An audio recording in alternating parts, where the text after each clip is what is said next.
Monterey Foods pregame show after a word from our sponsors.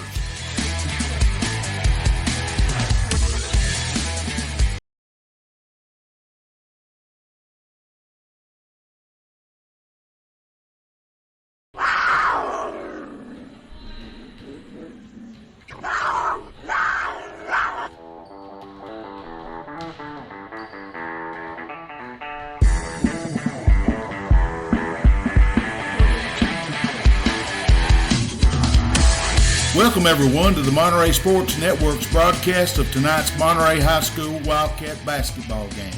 We're set here to bring you action from both the ladies and the men's games tonight as we broadcast live from the First Volunteer Bank broadcast booth. The Lady Wildcats game will be starting in a few moments, and we'll be right back to continue with Monterey Foods pregame show after a word from our sponsors.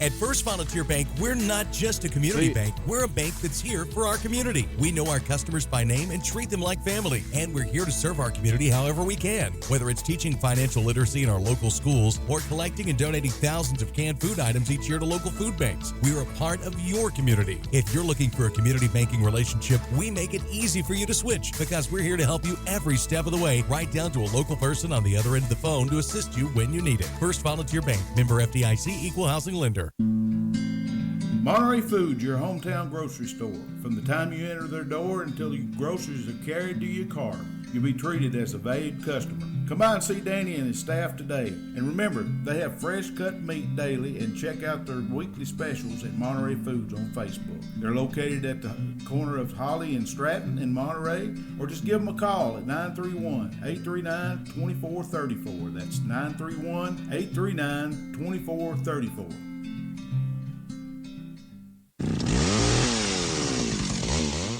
Call the Tree Guys today for all your tree cutting and trimming needs. They offer tree removal at the customer's request. They give senior discounts. They even have 24-hour service available. And they do jobs for insurance claims. They are fully licensed and insured with over 10 years experience. Just give the Tree Guys a call today. 931-267-6191. 931-267-6191.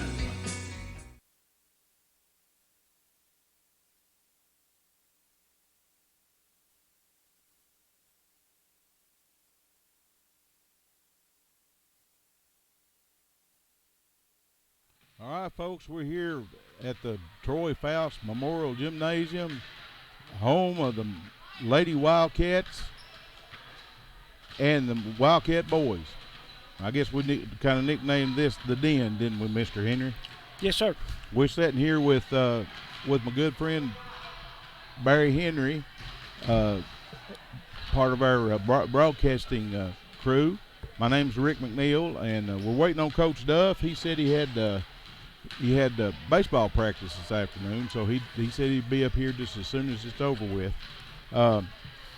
We want to apologize for not putting this on live. We don't have the our hotspot don't pick up good here in the gym, so we're gonna delay and replay this as soon as we can get it up on Facebook. So y'all sit back with us tonight, and we'll try to bring you as much as we can as far as as our pregame show and calling the girls and the boys game. So I kind of wanted to go we're in this first quarter of our pregame show, and of course get out to see Danny and Gina over there at Monterey Foods, and they'll treat you nice. They're our sponsors for our pregame show. We're broadcasting from the First Volunteer broadcast booth. Barry, we're expecting a good crowd tonight here for this game. Yeah, I would expect out there to have a good crowd. White County, I believe, will bring a bunch of people with them. Monterey's been packing the gym. It looks like it's going to be a real nice game tonight. Big it's going to be a turnout. big turnout, and hopefully the girls and the boys both end up winning tonight. Yeah, hopefully. Those girls, the White County girls, I reckon a really good ball game or ball team. I don't think they've been beat so far. Yeah, they're loaded up pretty good too, ain't they? Yeah, they got a bunch of youth on it. Right. One of our Monterey citizens has a couple of girls on the Sparta team. They live on the Sparta, so we'll be watching them tonight. We got the Blue Cross Bowl going on down at Tucker Stadium, Barry. Today, and it started about 11 o'clock and going through till the last game's over with. They have 3 games today. How does CPA do? CPA's playing right now. They're playing Evangelical Christian.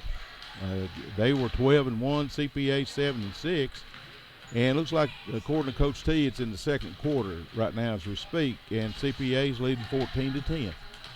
So that's be a close one. That sounds like a good game. A lot of those are blowouts and things like that, because the West meets the East, and it depends on how strong either side is when, is how it shows out. I'm really looking forward to that Greenback and Lake County game right there in the single A. Yeah, me too. Greenback must have something that we don't know about. They do. They're just a little small town. I believe they're a little bit smaller maybe than Monterey is up there, and they beat South Pitt. Yeah, that's a shocker, wasn't it?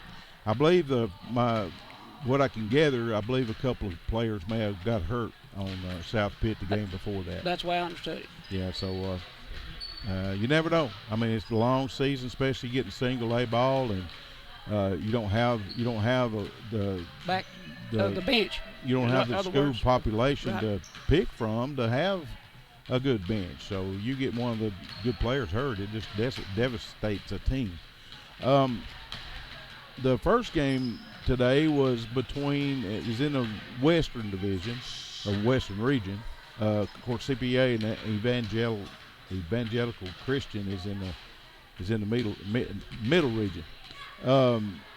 Was USJ, University School of Jackson. You remember them, don't you, Barry? Yeah. Remember when they in single A ball there for a while? Yeah, I think they were. Remember when Brad and them, and of course Mike was playing. Yeah, they really moved up, ain't they? Right. Well, they went into the private league. Yeah, they are. And that's where they should have been to start with. I think that's just my opinion. Yeah, mine too. But so many years the private schools were mixed in with the public schools, and it was kind of hard for public schools to compete with them, because they get the pick of the litter, so to speak. That, and they get a lot of funding. Jackson was the West team, and then Davidson Academy. That's a big name. Yep, that's a big name. They're the Eastern winners, and the state championship this year for the Western region went to Davidson Academy. It was 31-21. So that was the first game today, and that was another pretty good game, wasn't it? Right, yeah. Well, it's 10 points. Yeah, 10-point game, yeah. There was a little bit more higher scoring this CPA game is. And the last game of today, and it'll be the last game of Division II, will be MBA versus McCauley. That's another big names. That's big schools too. Yeah, that's Montgomery Bell Academy. That's around Nashville, right there in Nashville. Ain't looks like both of them may be from there. Okay. I believe McCauley's from there too. Looks like. They've got their share of private schools. Looks like MBA, right? MBA was 8-4, and McCauley was 10-2. So, you never know when you get those state championships. Records don't mean a whole lot, but you can kind of gauge it, by some of the stats and stuff. You had something pulled up there a minute ago. Looked like maybe some basketball scores. Yeah, basketball scores. Let's talk about them a little bit if you can pull them back up there. Now, was that today? No, this was. I think this was around the same day we played Van Buren County. Van Buren County. Do you see any of the familiar teams in single A? Here's Whitwell, which is pretty close there, and Lookout Valley, which we play both of them in the football region. Well, they're in Van Buren County's district. Yeah, and so that would have been that's in their district. Lookout Valley prevails 63-22. Oh wow, yeah. So is that the boys or girls? That's the boys. Boys. Yep. There's our Yeah, of course, we'll talk a little bit more about it later on in the pregame show. But the Monterey Wildcat boys beat the Van Buren County Eagles 84-59 and really put it on in that second half. Looks like there was a game against Clay County and Macon County. 20 points. It's 88-65. Clay County's a force to be reckoned with. Yeah, now I think they're ranked up there in the top 10 in the state. Right below us, yeah. Here's another game that's in our region right there. Gordonville and Eagleville. And Eagleville. Eagleville's in that other region. But Gordonville would be in our region. Right. So they kind of went out of the region like Monterey did. Eagleville prevailed right there, 22 points there. 68-46. Eagleville. 68-46. That's 20 point. That's a 20-point victory. That's 20 point. Here's a Cumberland County game right there against Clark Range. Against Clark Range boys. They barely pulled it out. Clark Range with 39, Cumberland County 42. Okay, folks, with Coach Duff, he's been out there coaching those young men and getting them ready for the spring ball. We're trying to get everything hooked up here and swap mics. Get the yeah. That way it keeps. Yeah, I've got it on. I just don't want feedback. I got you. Okay, here we go. We're about to get straightened up here. Coach Duff, before we get too far in it, we've got the junior high coach. That's right, Coach Hoover's here. Hoover, and we'll talk to him. We'll continue on with the scores here in just a minute, Barry. We're going to talk to Coach Hoover right now. That's fine. I just if you don't care, give him your headset. We're still kind of plagued by microphone failure, but we're working on getting it fixed. We've got a couple on order, so they should be in. Coach Hoover's sitting down here with us. We're going to talk to you guys a little bit about the junior high program. Welcome to the pregame Monterey Foods pregame show, Coach Hoover. Thank you very much. I appreciate it. Good to have you here. Thank you. Of course, we're trying to communicate as much as we can with junior high, and maybe we can start working out and getting some scores and stats and things from you. Sure can. I just realized the other day when we was messaging back and forth that you were the coach, so I'm brand new to the. My son and daughter graduated, several years ago, and I kind of lost connection. So I'm about to get plugged back in. So okay. What can you tell us about your team? Well, so far we're doing okay, I guess you'd say. We're a little bit of down right now because of some height and things of this nature. But all in all, they're learning. It takes time to build a program when you're switching from one school to another, and kids grow up and they go on and things like that. And we're all of our opponents that we played more or less this year is out rebounding us, out hustling us, everything, because we're just short a little bit. We're a little less talented than the rest of the teams around here. It's hard to compete when some teams have seventh grade attendance of like 270 to 300 kids. Right. We can barely pull 65. So it's hard to compete, ain't it? It is very hard. Well, it gives you good coaching, teaching opportunities, I bet, don't it? And that's the best thing, because we can take our time, and we're looking for improvement, because we're looking at these guys here. We're trying to make this high school team better than what they've been in the past, and so far it's been wonderful. You look over there across the gym and see the banners that they've been putting up here recently. Banners and trophies and several items of that's what I tell mine. I tell mine too. If I've done my job right, then you're not going to remember your middle school career. You're going to, because you make the most memories, and what you really remember and what you cherish are your high school years. Yes. So hopefully we can be the foundation, and that way they can make their memories. And like I said, if they forget about us, that's okay, because we won't forget about them. And yeah, absolutely. And we love and are excited when they move up in the ranks and we get to keep watching them play. Yeah, of course that helps the high school teams too, and you guys coach them up and get them ready when they do come up. Absolutely. And this new school and these facilities, you can't beat it. And if you're a kid in Monterey and you get to come into these games, whether it's here, the football field, the baseball field, the kids are excited about coming here, and they're excited about playing here. Yeah, absolutely. This is folks. If you hadn't been in the Monterey High School gym, you need to even come back by here, even if you have to come without them playing, and just look at it. It's a marvelous piece of construction. Miss Farley fought for this gym to have it made in this way, and it was worth every fight, or worth every whatever she had to do with the powers above to get it built this way, and the kids love it, and they take pride in it. Did a really good job. Absolutely. We have auxiliary gym there across the way. As you can see there, people that wants to come visit anytime, it's right there. So our teams have a very good advantage versus others around here that only have maybe one gym, and you got 4 teams plus 2 JV teams on both high school and the middle school group. So there's 8 teams that practice in 2 gyms here. So that's amazing that we can get all that playing time in. So that's awesome. That is awesome. That is awesome, Coach. Well, like I said, I appreciate you coming in and sharing with us. Thank you. Do you want to talk about your record any? Well, we can. We're 2-8 right now, and that's okay. I look at, here's the way I judge, success. I look at where we are at the first of the year, and where we are at the middle of the year, and where we are at the end of the year. Right. And right now, and Coach Duff can tell you the same thing, we've seen nothing but improvement, and that's all we're looking for.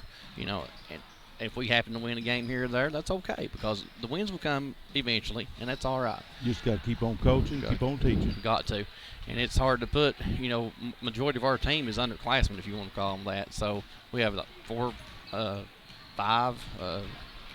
5 8th graders. So with all those 7th and 6th coming up right behind them, they're getting more playing time too. So, the tradition's going to build, and the success is going to build, and the experience is going to build one way or another. And that's what we have to go on. So good deal. Well, that's good. And then, like you said, it takes time to build a team. It sure does. And how long have you been coaching up here, Coach Hoover? Okay. Well, if you count school basketball, 20 years. 20 years. Wow. 20 years. If you count, actually, there was a feeder program a long time ago. I'll give away my age here a little bit, but back in '87, I was a junior in high school here. Oh, okay. And I helped coach what was called Christian Brothers Basketball. Oh, I heard about that back then. And that was in '87, the spring of '87. So I've been doing this one way or another, basketball, baseball, football, off and on for 31 years. 31 years. So you've been up here a long time. You know a little bit about Monterey School, huh? Just a little bit. Yeah. Well, how long have you been coaching the junior high basketball team? When Burks first opened in 2001, I was here, and then I got transferred over there with the 7th and 8th grade, and started at 10 in 2001. 2001. So you've been at it quite a while. Yes. So a lot of players come through. I was talking to somebody yesterday at the barber shop.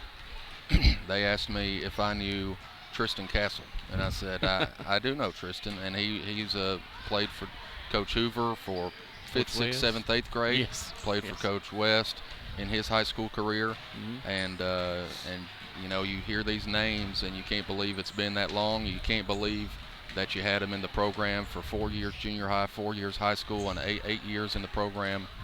Sounds like such a long time, but when you just have that, you're just looking for that little growth a little bit at a time. And those 8 years, you need every little bit of those 8 years to hopefully turn them into the best player that you can have. Right. Well, listen, guys, we're going to take a break right quick. Can you stay with us a little for another minute or two? Yes, sir. Hoover? Sure can. Okay, we'll be right back after we hear a word from our sponsors. Y'all just hang in there. At First Volunteer Bank, we're not just a community bank, we're a bank that's here for our community. We know our customers by name and treat them like family, and we're here to serve our community however we can. Whether it's teaching financial literacy in our local schools or collecting and donating thousands of canned food items each year to local food banks, we're a part of your community. If you're looking for a community banking relationship, we make it easy for you to switch because we're here to help you every step of the way, right down to a local person on the other end of the phone to assist you when you need it. First Volunteer Bank, member FDIC, equal housing lender. Monterey Foods, your hometown grocery store. From the time you enter their door until your groceries are carried to your car, you'll be treated as a valued customer. Come by and see Danny and his staff today. And remember, they have fresh cut meat daily, and check out their weekly specials at Monterey Foods on Facebook. They're located at the corner of Holly and Stratton in Monterey, or just give them a call at 931-839-2434. That's 931-839-2434.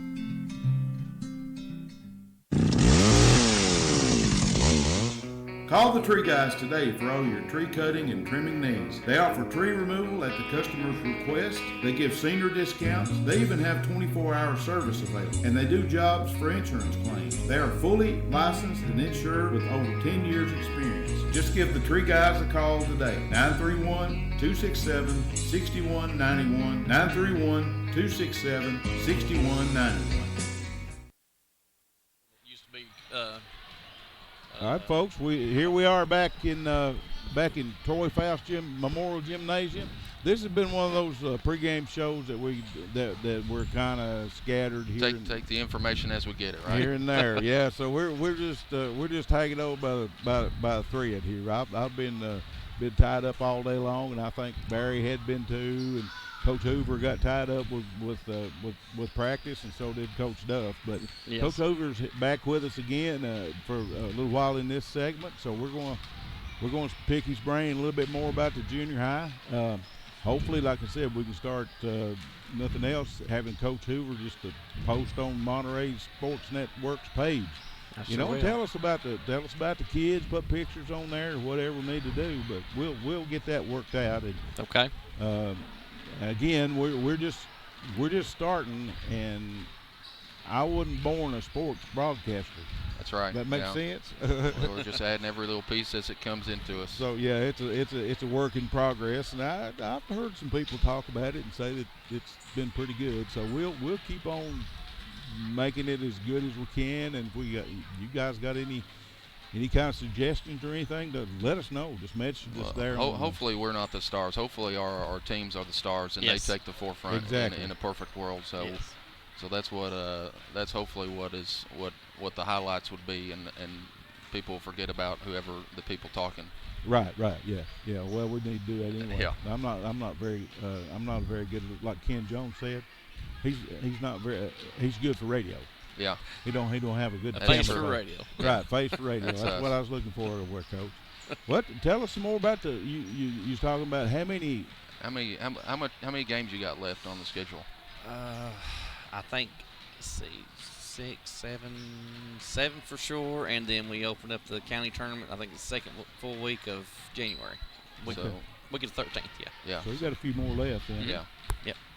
Tell us about your kids. A little bit about what grade level they're in, and how many you got in each grade level. Okay, we got either 5 or 6. I can't remember off the top of my head for 8th grade. I've got 4 in 7th, and I've got 7 in 6th grade. Don't have any 5th graders yet. We have one. He wanted to focus more on academics than he did athletics, so that's a pretty good choice, I think, too. Absolutely. Well, you're going to have to educate me a little bit on junior high now. Is there a varsity junior high? Yes. So that would be maybe the 8th graders and some of the 7th? All the 7th and the 8th graders. Some of our 6 will play on the varsity, and that's only if we're up 20 or down 20 at the end of the game or something like that. But we try to focus mainly on the 8th and 7th grade, yeah. Okay.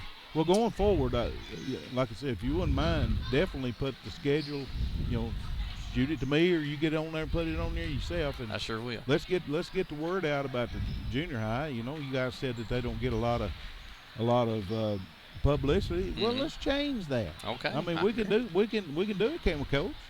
Oh yeah. We won't get fired or nothing. No. Well, that's what my goal was when we got started is give these children an avenue that they can get out in front of people that might not see them no other way. Good idea. So, next week we have 3 home. Well, we got a 6-game home stretch coming up. Nice homestand. Wow. And I do that for a reason. I try to get my away games in early in November because, we learn more away than we do at home, if that makes sense. And their kids are not as afraid to look up in the stand and see mom and dad, me shaking their head or nodding their head, so that's a good thing. And then we try to pull as many home games as we can. Okay, good deal. Monday night we have our homecoming, 8th grade night, with Wilson Elementary's coming out here to visit us. JV girls will start about 5 o'clock, which is the 5th and 6th grade.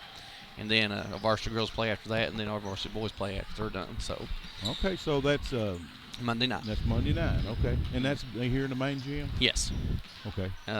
Tuesday night we'll have Van Buren counties. Let's see, there'll be their 7th and 8th grade come over here only, and then next Thursday night the Upperman Middle School boys and girls will visit us here then. So. Okay, good deal, good deal. Well, hopefully, like I said, we'll get some pictures, some action and stuff like that. Nothing else. If you want to write up a little story, we'll put that on there too. But we can do it. If we can get enough staff to help us out, sure. I'd love to do what we're doing here for the high school. That'd be wonderful. If we could get some kids involved, that might want to do that. So, you help us out as much as you can, and we'll help each other. And we can sure do it. Get these kids out there where people can see what they're doing. Yes, and that's one thing that Coach Butler and I, Mr. Duff, and Childress was talking about the other day. It's changing the mindset of the way things used to be versus now. We're trying to turn Monterey completely around to where people want to come and watch games. People want to come and take participation in our programs because, believe it or not, we've been to the state in basketball, baseball, football, volleyball. It's turning it around, and this is the place to be. If you want to come to Monterey and win championships, this is where you need to come. Awesome. Well, that's some good words, Coach. Well, do you want to leave a last word with? And we, like I said, we're not live tonight. I'm gonna get it up there. I'm gonna get the replay up there, hopefully tonight, but first thing in the morning for sure. Is there something you'd like to tell the fans from your heart? Well, if you want to see a group of boys that you've never seen before, that gives it all they got from tip to the ending buzzer, and if you want to see a couple coaches get maybe a little bit animated every once in a while, come watch us play. You'll enjoy it. One way or another, you will. What's admission? Well, to improve. We need to improve every game. Oh, admission is $5. Is it $5? Oh, I'm sorry. $5 $5 admission. $5 for adults. Three for any student. Doesn't matter. You don't have to go to Monterey. If your age is 5 to 18, you're a student. It's $3 admission. Yes. Okay, folks. There you have it. And Coach Hoover, we appreciate you coming up here and sitting in with us. Thank you, sir. I appreciate it very much. Have you up here again here one of these days. All right. And, right. Like I said, we'll communicate back between us. You'll see him tonight. When you see the clock start and stop, then that's Coach Hoover tonight. That's how I found out he's going to be here. Right. The next thing out of my mouth right. said, would you like to be at our pregame show? So that's we'll all work together and make it as good as we can as far as that goes. I mean, pregame show's on us. That's right. The games are on the kids. So yes. We'll do as much as we can, and we'll go to break here. And again, Coach Hoover, appreciate you coming up. Thank you, sir. And you just anytime you see us up here broadcast, if you'll come up and sit in, that'd be fine with us. Okay. Okay. Thank you. All Coach. right. See you, Coach. See you, bud. At First Volunteer Bank, we're not just a community bank, we're a bank that's here for our community. We know our customers by name and treat them like family, and we're here to serve our community however we can. Whether it's teaching financial literacy in our local schools or collecting and donating thousands of canned food items each year to local food banks, we're a part of your community. If you're looking for a community banking relationship, we make it easy for you to switch because we're here to help you every step of the way, right down to a local person on the other end of the phone to assist you when you need it. First Volunteer Bank, member FDIC, equal housing lender. Monterey Foods, your hometown grocery store. From the time you enter their door until your groceries are carried to your car, you'll be treated as a valued customer. Come by and see Danny and his staff today. And remember, they have fresh cut meat daily, and check out their weekly specials at Monterey Foods on Facebook. They're located at the corner of Holly and Stratton in Monterey, or just give them a call at 931-839-2434. That's 931-839-2434.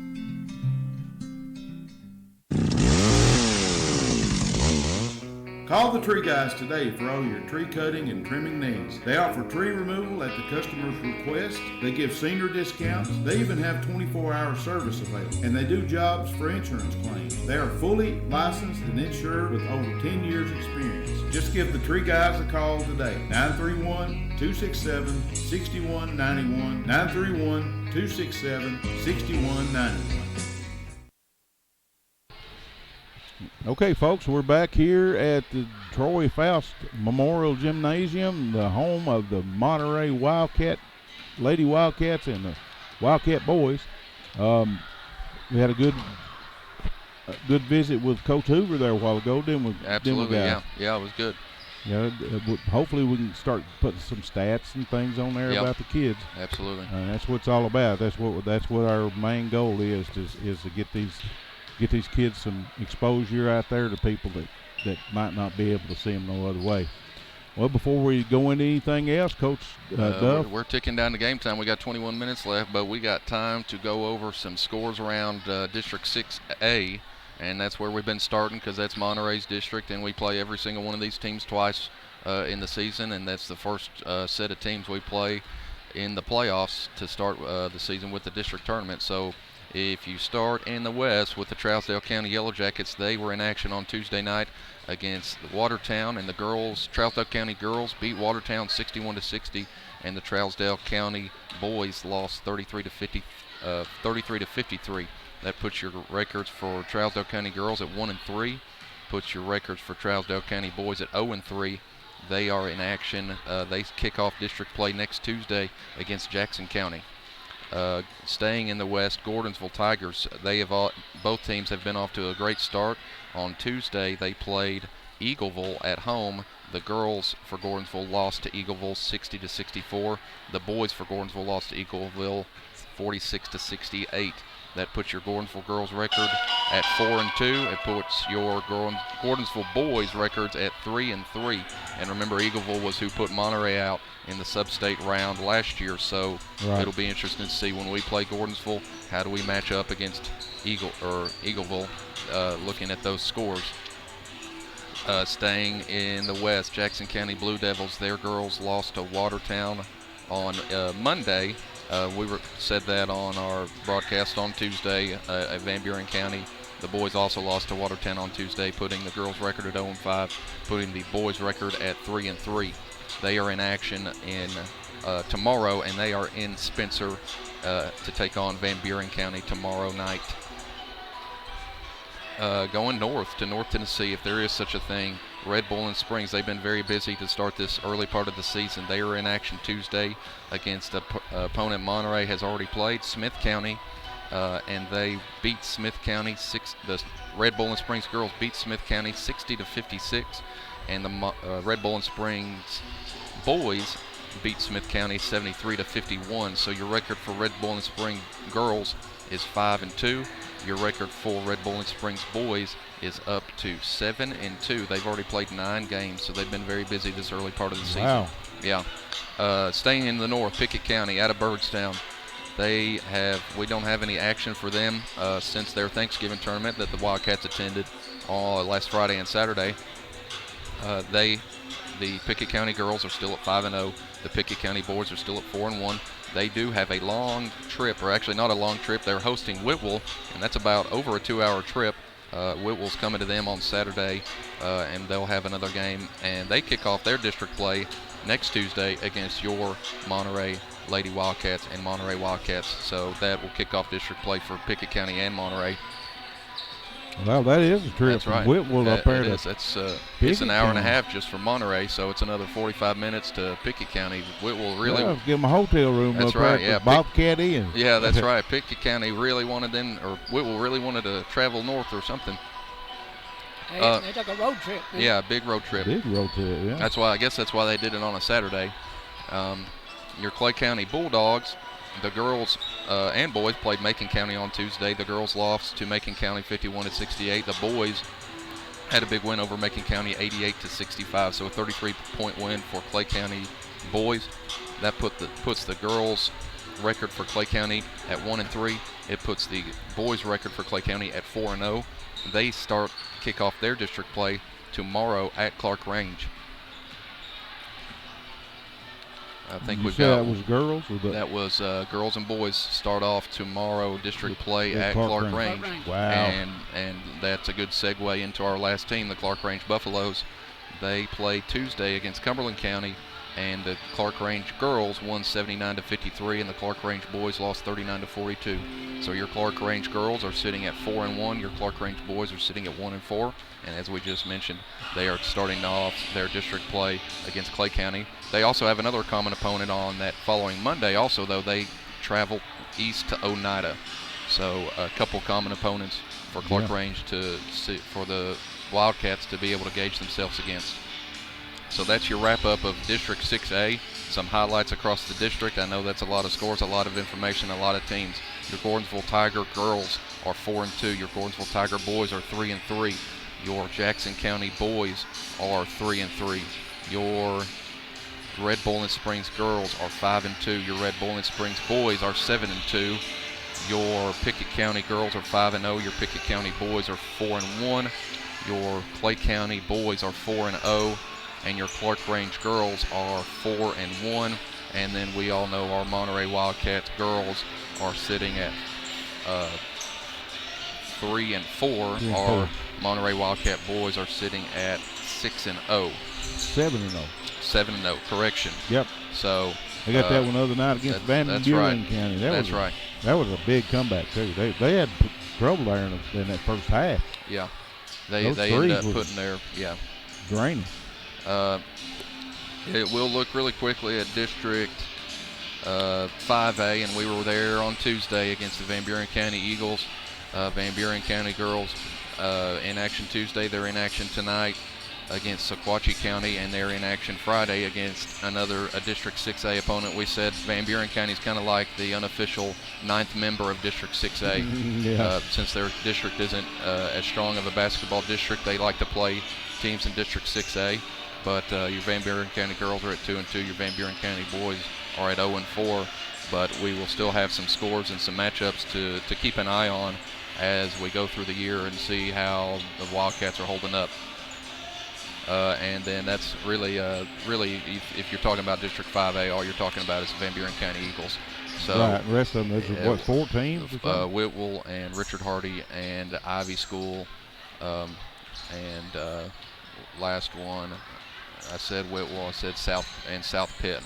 And South Pitt. Ivy School doesn't always field a team. I don't. If they have a team in something, it might be baseball and softball because they don't field a football team, or they might be building a program. Barry pulled up some scores here a while ago, and Lookout Valley played Whitwell.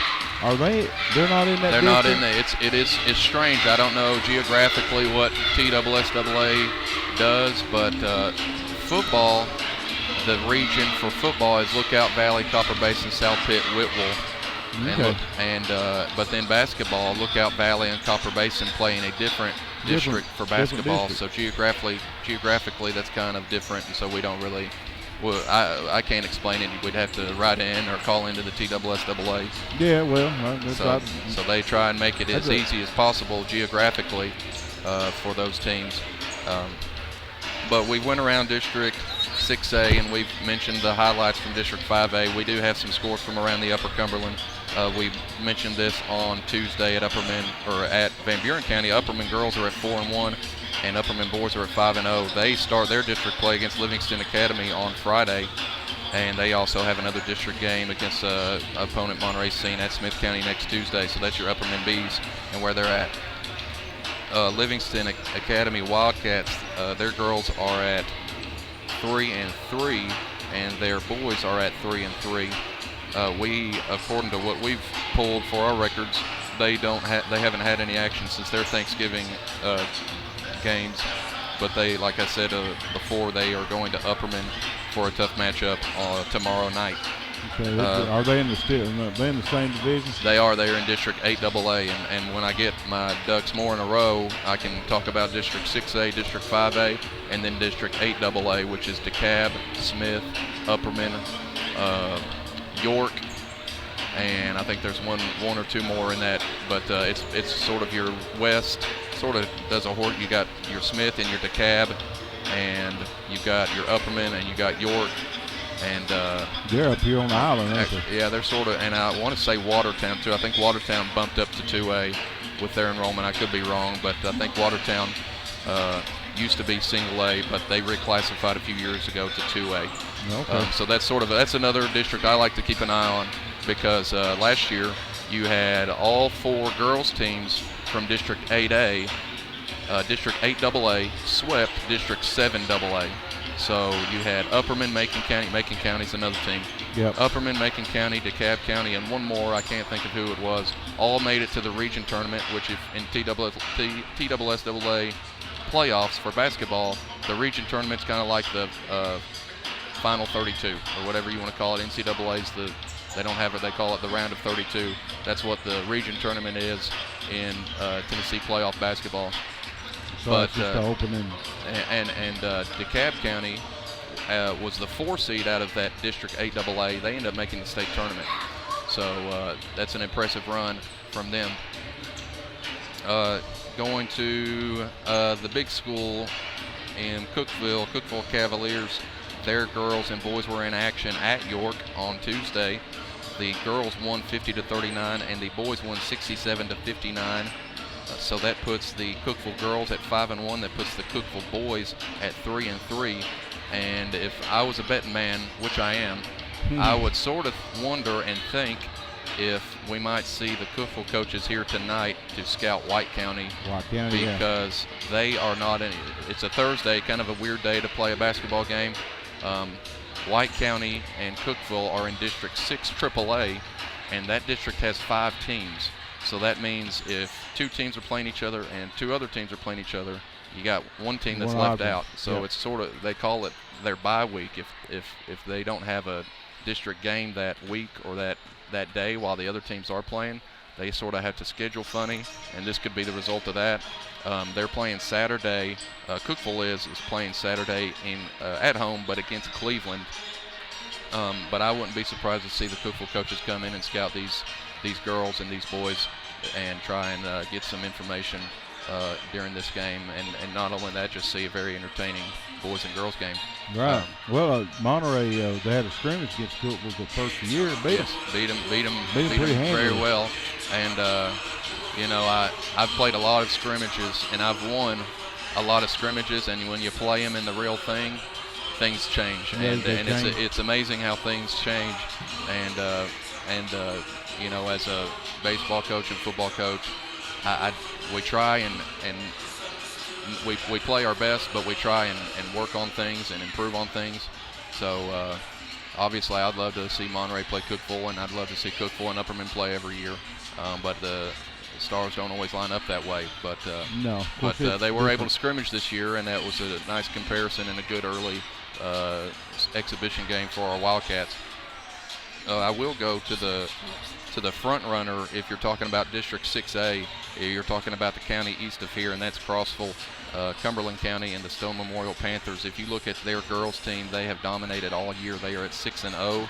Their closest margin of victory is 9 points. Their other wins are by 8 points, a 9-point win, an 18-point win, a 24-point win, a 19-point win, and a 35-point win Tuesday against Franklin County, another large county school. The Stone Memorial boys are sitting at 3-3. They also beat Franklin County on Tuesday by 24, 66-42 as the final count. And Stone Memorial girls have been the class of District 6 AAA. So White County, Cookeville, Ray County, and Warren County, they're all trying to catch up to Stone Memorial. So that's the team to beat. That's the team to beat when it comes to girls. Boys team hasn't always been one team. These White County boys have taken that district recently. The Cookeville boys have won the district recently. It's a more of a mix when you're talking about District 6 AAA boys.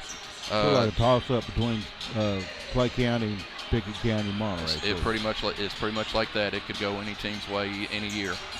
Staying in Cumberland County, your Cumberland County Jet girls are sitting at 0-4. They lost, we've mentioned it before, Tuesday to Clark Range, and the Cumberland County boys beat Clark Range 42-39. So your Cumberland County girls, the information we have, we've got them at 0-4, and then Cumberland County boys, we've got them sitting at 4-3. And I think this is the last. No, it's not the last team. I got Smith County. They have been in action 2 games this week. We saw them over Thanksgiving break, and then we saw they took on Macon County on Monday, and the girls lost 30-67. and the boys won 65-52. And then the very next day, they turned around and hosted Red Bowling Springs. The Smith County Owls girls lost to Red Bowling Springs 56-60, and the Smith County boys lost to Red Bowling Springs 51-73. So sort of an interesting thing to look at. Smith County boys and girls have played Gordonsville, Pickett County, Red Bowling Springs, Monterey. They've played half of District 6A. Yeah. And when you look at the boys' scores, they're very similar. Smith County boys lost to Red Bowling by 22. They lost to Monterey by 20. They lost to Red Bowling Springs by 22. They lost to Pickett County by 20. So very similar. Probably tells you how evenly matched all four of those teams are in District 6A. It just depends on what floor they're playing on. Absolutely, and depends on who's got a good night and a bad night. Right. Because sometimes we think they're going to come out here and play the same every time, but I got to remind myself all the time that they're kids and that they're 15, 16, 17 years old, and they're going to have up games and down games. And I hope the better teams are going to be more consistent and have more up games and down games, but they are going to come out and have a stinker every now and then, and that's just a part of being a kid. Right. Yeah.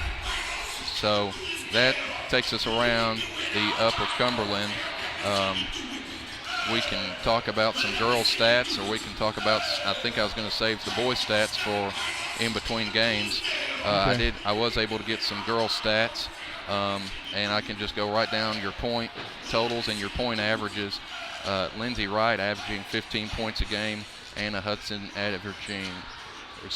Lindsay Wright averaging 15 points a game, Anna Hudson averaging 12 points a game, Mackenzie Raleigh averaging 8 points a game, Faith Walker averaging 8 points a game, Ivy Paget with 4 points a game, Adeline Klaus and Amber Riddle with 2 points a game, Grace Klaus with 2 points a game, Sally Markham with 1 point a game, and Jordan Walker with 2 points a game.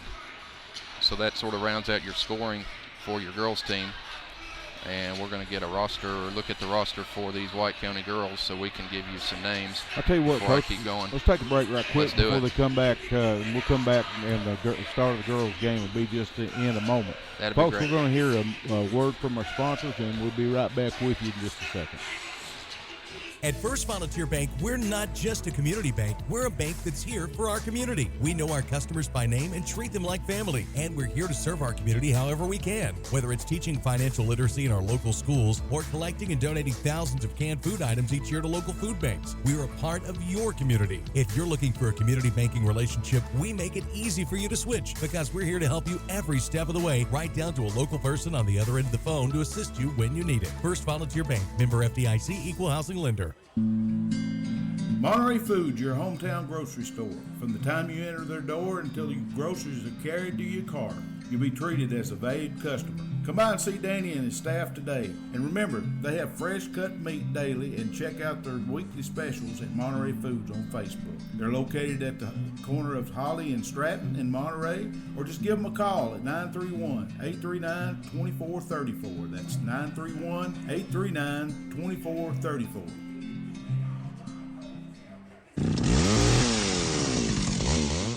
Call the Tree Guys today for all your tree cutting and trimming needs. They offer tree removal at the customer's request. They give senior discounts. They even have 24-hour service available. And they do jobs for insurance claims. They are fully licensed and insured with over 10 years experience. Just give the Tree Guys a call today. 931-267-6191. 931-267-6191.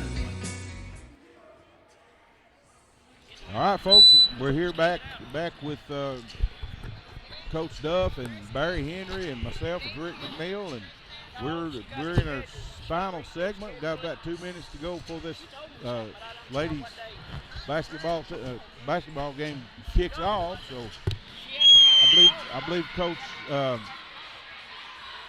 Coach Duff has a little bit more stats he needs to go through. So we're right up here with the visitors, and we got a bunch of people around us. That's right. Everybody wants to contribute and talk into the show, but we went over the points for our girls, and we've only got a few minutes, and we'll let introductions play. But I'll go over our team for these Monterey Lady Wildcats. Mackenzie Riley Actually, we'll start at the top. Anna Hudson with 10 rebounds a game. Mackenzie Riley with 7 points or rebounds a game. Adeline Klaus with 5 rebounds a game. Ivy Padgett with 4 rebounds a game. Amber Riddle with 2 rebounds a game. And Faith Walker, Sally Markham, Lindsay Wright all with 2 rebounds per game. Your assist leaders for your Lady Wildcats are Faith Walker with 4 assists a game, Mackenzie Riley with 3 assists a game, Anna Hudson with 3 assists a game. Other players that average assists or more, or at least 1 assist per game, are Adeline Klaus, Amber Riddle, and Cassie Harris, all with at least 1 assist per game. In your defensive department, the steals, leading the team in steals, Mackenzie Riley with 3 steals a game, Faith Walker with 2 steals a game, Anna Hudson with 2 steals a game. Other Lady Wildcats with at least 1 steal per game is Lindsay Wright, Cassie Harris, and Amber Riddle. And we're going to stop here and let you listen to the introductions.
All right, folks, we're back. Starting lineups is fixing to happen here. We'll turn up the crowd mic a little bit. Maybe we can pick up the lineup.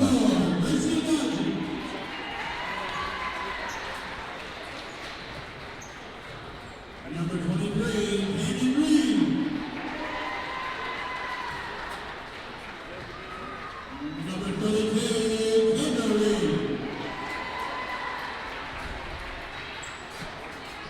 Number 33, Ian Martin. And number 34, Julia Peters. The women proposed by Michael Ryan. Now on this man, it's time to get on the feet. Make some noise. Let's make it start with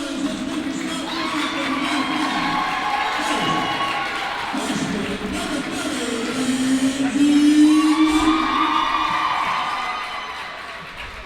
Senior number 25,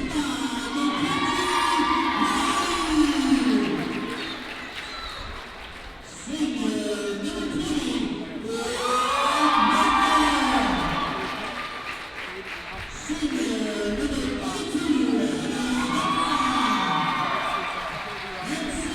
number 32,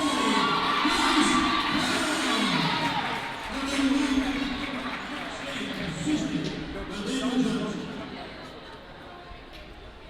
All right, folks, there's your starting lineup. I hope it came through. We'll be telling you the players' names just shortly, just as soon as we get this game tipped off. Looks like there's a pretty good crowd coming in, guys. And they're still filing in. We're seeing them walking down the corridor over there on the visitor side. So we're actually on the home side tonight. Yeah, we're changing it up on them. Yep, Trying to get some signal. We're working on it, folks. Just as soon as we get that signal up and going, we'll get it done. So it looks like Anna Hudson is. And I don't think I mentioned when I went around the upper Cumberland, I don't think I mentioned that these White County girls are either 5-0 or 6-0. They're pretty tough. They got a couple of Reeves girls on there that their daddy lives up here in Monterey. So Monterey got the opening tip, and a little bit of errant pass there from Lindsay Wright on the errant pass. Lindsay Wright to Faith. Quick turnover, and here come the Reeves girls. Yep. Looks like one of them's point. We'll make out the numbers as quick as we can, folks. Got number 4 dodging over to number 23, Reeves. She puts it over to Reeves, her sister. Yep, they're twins actually. She's number 32. They're working around at top of the key. And works it inside. Monterey steals the ball. That's good defense. Deflection by Anna Hudson. Gets the steal. Raleigh gets it up the floor finally. She was contested pretty heavily there. There's Mackenzie Raleigh with 3, and it's down and good. Monterey takes the lead. Monterey takes the lead 3-0 on a 3-point shot by Mackenzie Raleigh. White County quickly down the court, breaks down the lane. Nice layup by Murray there. 33. They're going to press right here, a 1-2-1-1 press. Monterey breaks it quick. Monterey trailing 3-2. Lindsay Wright up with the 3, no good. Grace Klaus gets the rebound, puts it back up, gets fouled, going to the line, shoot 2.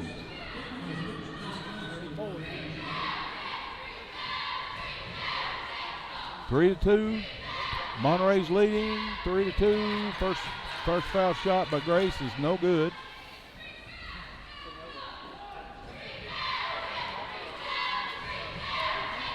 Second one's up and good. Monterey 4-2 early in this game. White County back down the floor in a hurry. The Lady Warriors setting up their offense. Kind of a little weave out in front of at the point. Reeves down on the other Reeves up for 3, good.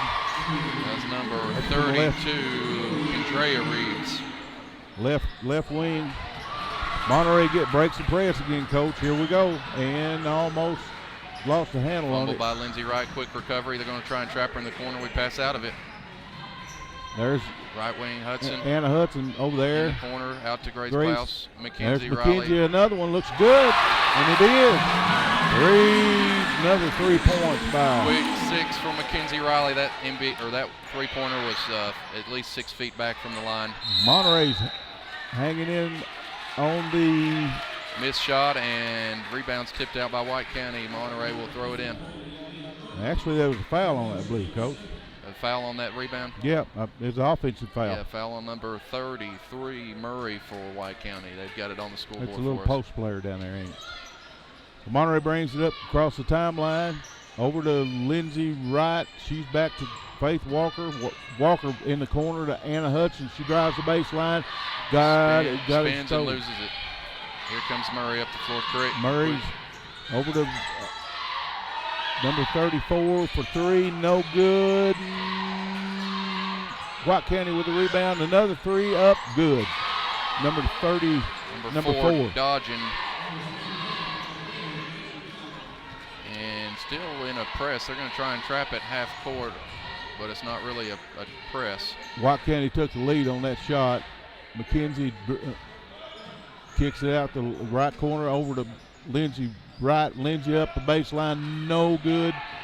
White County with a rebound. Goes all the way down. Oh, that's going to be a block. All the way down the court. Reeves was blocked by Faith Walker. She was trying to draw the charge. Good job by Reeves there to slalom to the side there and avoid that charge. She tried to get this foul still going to be on the floor. Caitlin Moorhead checking in for Grace Klaus. White County's assembled at the free throw line for this inbounds play under their own basket. Reeves left wing 3. No good. Off the back iron. Offensive putback by. Drove the right side of the lane, number 34. 34, Curtis. There's Caitlin Moorhead into the game. Adeline Klaus. Pass deflected and intercepted. Stolen by Dodging White to County Murray, up, and there's a 2. Down the lane to 2. 12-7. Got a three guys timeout, guys. Go by and see First Volunteer Bank. They made the broadcast booth possible for us tonight. They're located there on Commercial Avenue. Just look for the banner out in the front yard that says loans for sale. Right now they've got a craft sale going on the inside of the bank. I was in there today and they're full with crafts. So it's 931-646-5501. 931-646-5501. Okay, time's back in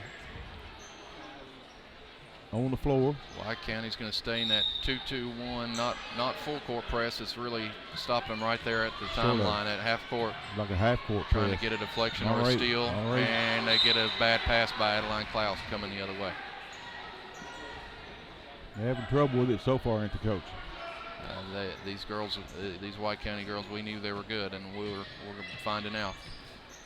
12-7 with 4 minutes and 13 seconds to go in the quarter.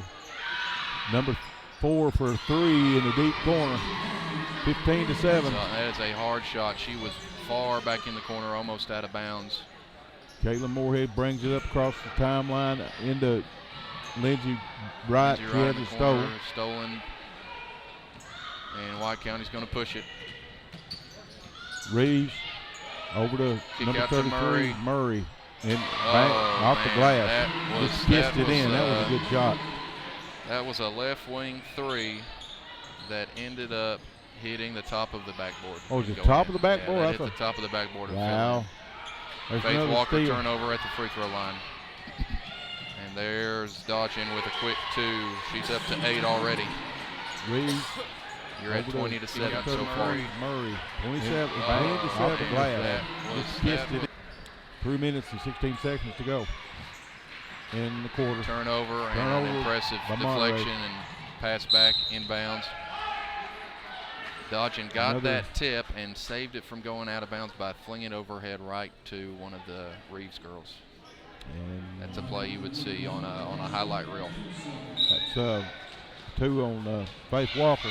Got number 25 Parker coming in for White County. Number 25 for the Wildcats, Mackenzie Raleigh checking in.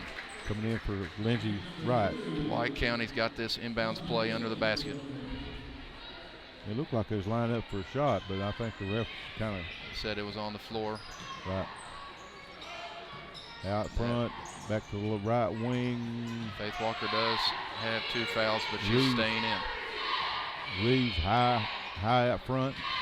Looks inside, nobody open, drives the lane, backward layup, and up and good. She got the roll, coach. That's good. 22-7. A hard move to make right there is that reverse layup going up underneath. Another steal by White County. White County gets it back in the front court. 25 drives the lane, kicks out to number 3 over in the corner, up and no good. And there's Caitlin Moorhead for the rebound for the Lady Wildcats. Back up across the timeline.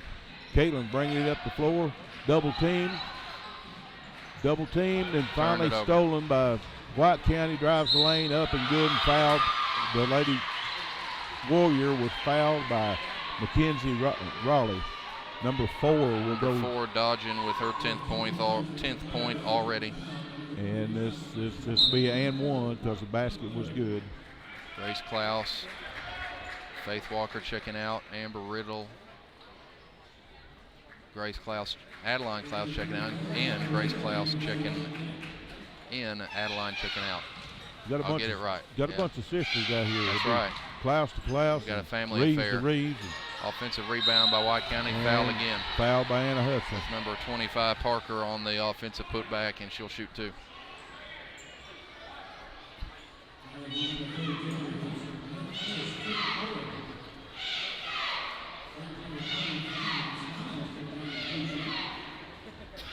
$25 up and good. Got a break in action. Folks, get by and see Monterey Foods over there at the corner of Stratton and Holly at 931-839-2434. Second free throw was good. White County had a 19-point lead. 15 seconds to go in the first quarter. Trapped in the corner. 26-7. Turns it over. Another steal by White County. White County Reeves drives the lane, kicks to 25 in the corner, and air ball. And Mackenzie Raleigh high for the rebound for the Lady Cats. To Riddle. To Wright has it stolen. There's a scrum on the floor, and there was a jump ball, and it goes to White County. They have the possession arrow. We can't see that, but I just kind of remember that because Mama got the tip. That's right, yeah. So we'll try and keep up with it. Yeah, we'll do the best we can. Next time possession arrow goes back to the home team, the Cats. White County got it up across the timeline.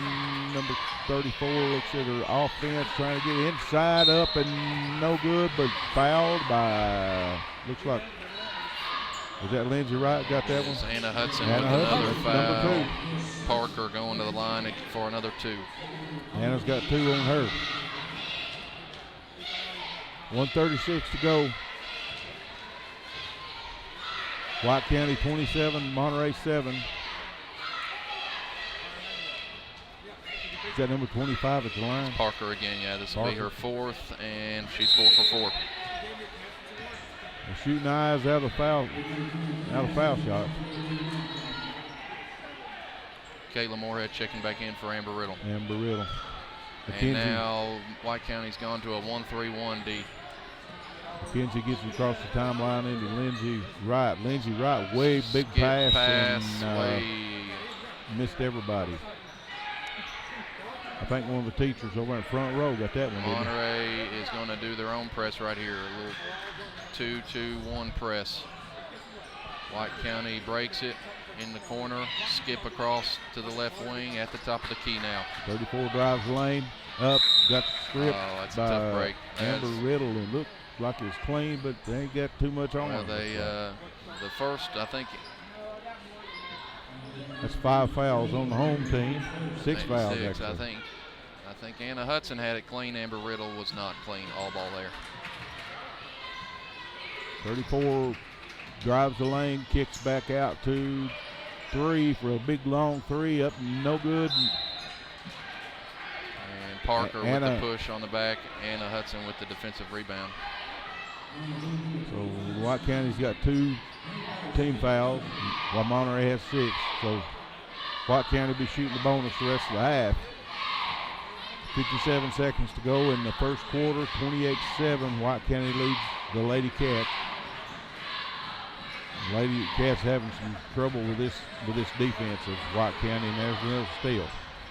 White County stole it again to Reeves. Reeves around the head of the key, gets it inside number 34, and up good. Good pass. Curtis with her fourth. Good pass. Curtis is their tallest girl, and she's in the middle of that 1-3-1, and she disrupts a lot of passing lanes. Yeah, it's hard to get it in there, and of course it's one and done when they shoot.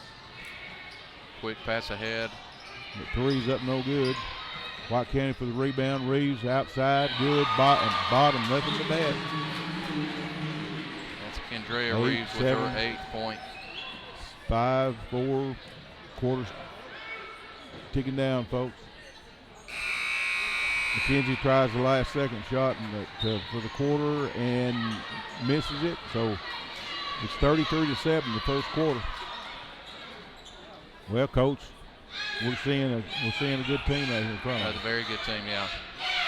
You want even win or lose, you want your girls to be able to play against this group and see what they do and learn from this team. See what they do that you would want your own team to emulate and try and mimic and imitate. We were talking to Coach Sims. I know we didn't get to visit with him today, but we talked with him before the game, and that's what he was kind of saying, that this game was going to be a teaching experience. It's one of those that you just look at film. Counting down. Give another plug or two to some of our sponsors here. We got a new sponsor, and I didn't get the chance to get the commercial into the rotation as far as our sponsor commercials go, but we'll definitely have it by next game. But it's Monterey Monterey Drugs over there by Save-A-Lot on Elmore Street. Go by and see them. They take care of me and Sharon really, really well. It's 839-6777, 931-839-6777. Monterey has it in front court. Caitlin Moorhead with a three, no good, tipped around. White County with a rebound. Dodson will bring it up. Gets it back in front court. Reeves way out front, directing traffic. Number four, 25 deep in the corner. Reeves takes another three off the front of the rim. 33 high for the rebound for White County, into the middle to 25, up and no good. And Mackenzie Raleigh up high for the rebound and was fouled by number 33.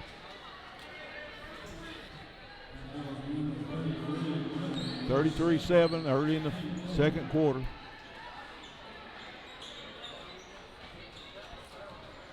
Faith Walker back in the game with 2 fouls. Number 33 for White County has 2 as well. Caitlin Moorhead, deep corner. It's a bad cross court pass, but saved it by Anna Hudson. Hudson up, rebound. Caitlin. Blocked by White County, coming the other way. Blocked by White County, and I just got tongue-tied there, Coach. White County gets it back in the front court. Deep in the right corner, back across the court to number 33. Puts up a three, no good. Mackenzie Raleigh up there with the rebound. She's done good on the boards, Coach. Lindsey Wright puts up a 2-pointer, no good.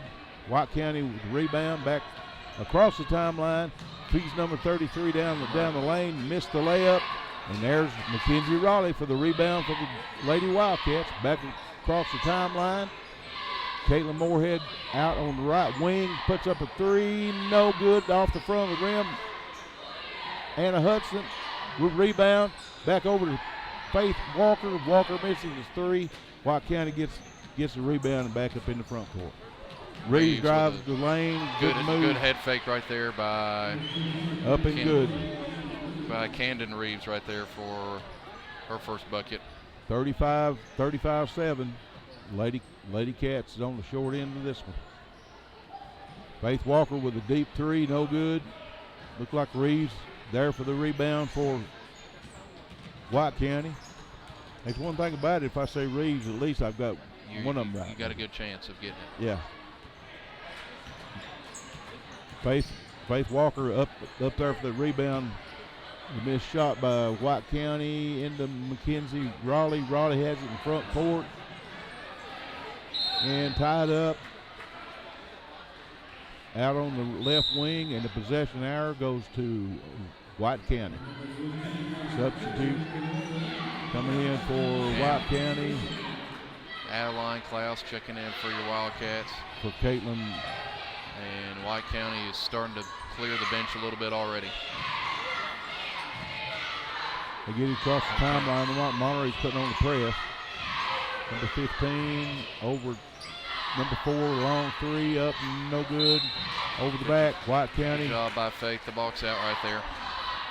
They get good positions on the boards. Yeah. When White County happens to miss, we have been getting our fair share of those defensive boards.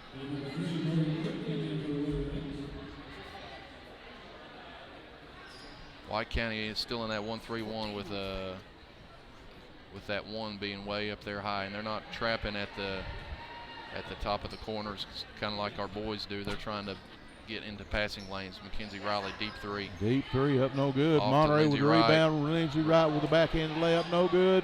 White County gets the rebound and tips it in, and deflected and stays with the Wildcats. I tell you what, Adeline was in on that one on the defense. She was giving them all they wanted in that outlet pass. Anna Hudson back out high. Run the key. Faith eyes three and didn't put it up. Anna's for three, no good. Good tip by Mackenzie Raleigh, but it's right to White County. White County races the floor.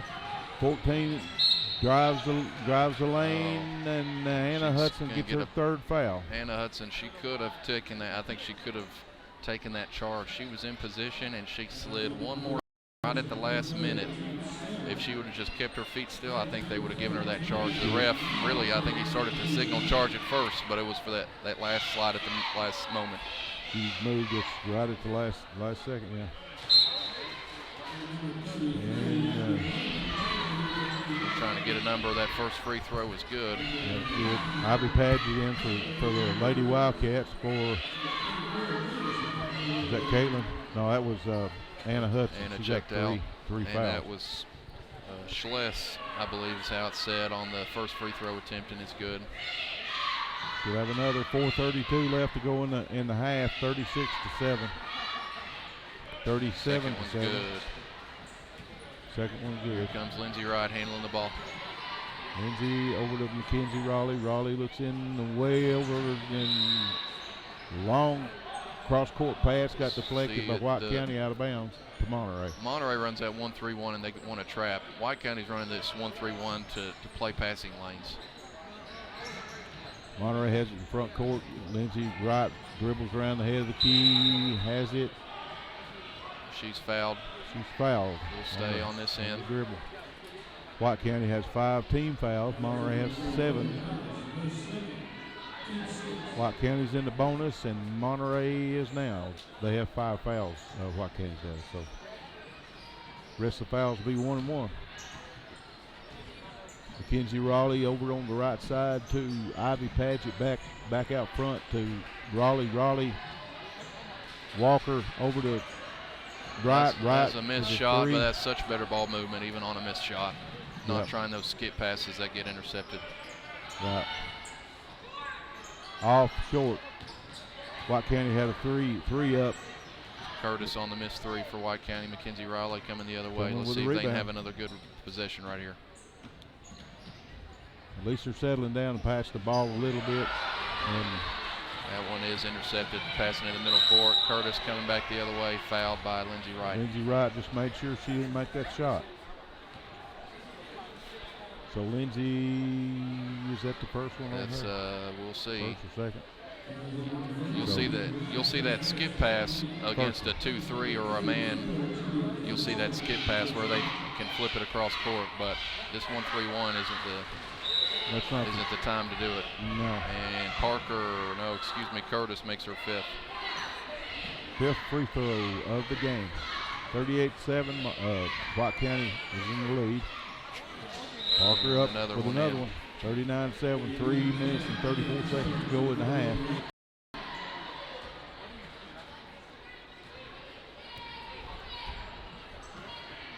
Monterey across the timeline. Lindsay right over to Mackenzie Raleigh. Raleigh deep. There's that skip pass, and it's not open. Well, the girls are rattled, to say the least. Coach Sims will get them in halftime, get them settled back Get down. them feeling better about what's going on. Monterey's in a 1-2-2 zone defense. Works it around on the right side, does White County. White County back out to number 3 in the corner for a 3, no good. Ivy Paget with a rebound. Mackenzie Raleigh back up across the timeline.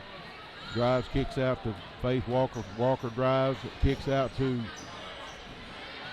Lindsay Wright over in the corner to Ivy Paget. Back up to Lindsay. Lindsay takes a 3. Good. Busted the bottom out of it. Monterey finally in double digits and scoring. 39-10. There.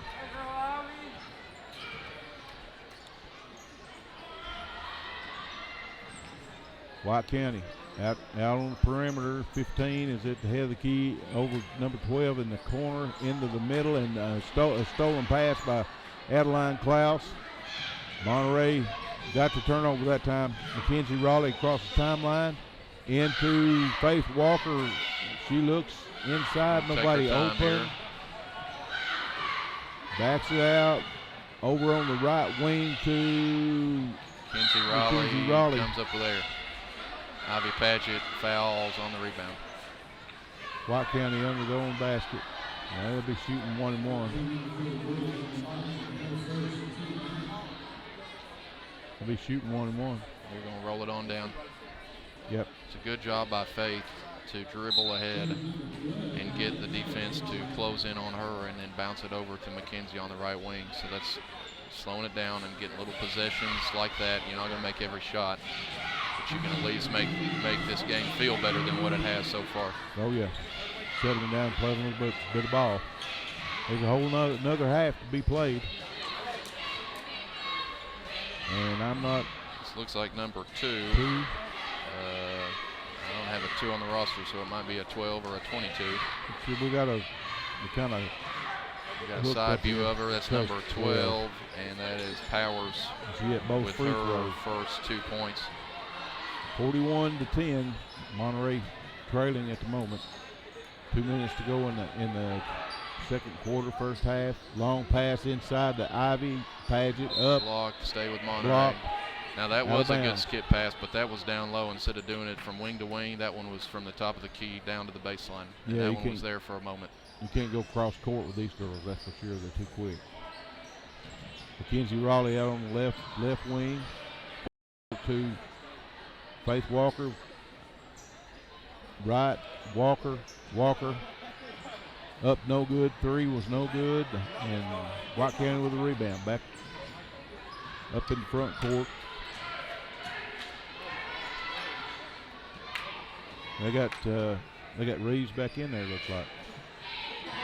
They got their, looks like they maybe have a couple of the first teamers back in there. White County does. Number 4, head of the key. Minute and 15 seconds to go in the quarter. 32. Reeves over to 25 on the right wing. Reeves directing traffic. Looks like they're weaving, and there's a foul away from the ball. Looks like Mackenzie Raleigh. Her second foul.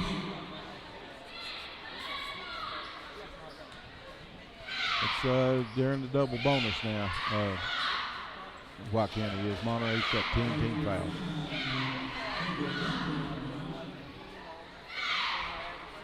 Number 5.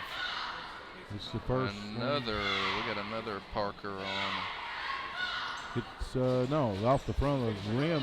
The White County gets the offensive rebound. Reeves high out front. Looks in, tries to find somebody open in the middle. Can't find anybody. Back over on the left side, drives the paint, kicks it out to 12 for a 3, no good. looks like Ivy, or looks like Lindsey Wright was fouled. No, it was actually on, it's on White County, but Adeline Foust is going to the line. Number 25 has 2 fouls for White County. Adeline good with the first one. Monterey, 11 points. White County 42. 41 seconds to go in this quarter. Adeline misses the second one. White County high for the rebound. Reeves, head of the key, over on the right in the right corner to number 4, back over cross court to 5, 5 back to 4 on the left or right wing. 20 scoop shot up, no good, foul. Looks like maybe Ivy Patchett got that one. And Schliess shooting 2. 18 seconds to go. White County 42 to 11. The first one drops. 43 to 11. That was on Adeline Klaus. That foul was. Yes, that's her first.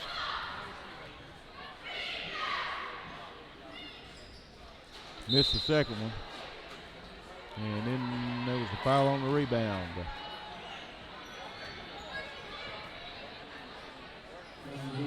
Kenzie Raleigh will shoot 2 after that rebound, or after that foul off the rebound. It's the 8th team foul on White County. We've got 17 seconds to go in the second quarter. White County with 43 to 11 lead over the Lady Cats. McKenzie up with the first one, no good. White County's in the back court, being guarded heavily by Lindsey Wright. Reeves, 3, good. Knocks it down. 46 to 11. That's the second quarter, folks. We'll be right back with our halftime show just as soon as we hear a word from our sponsors.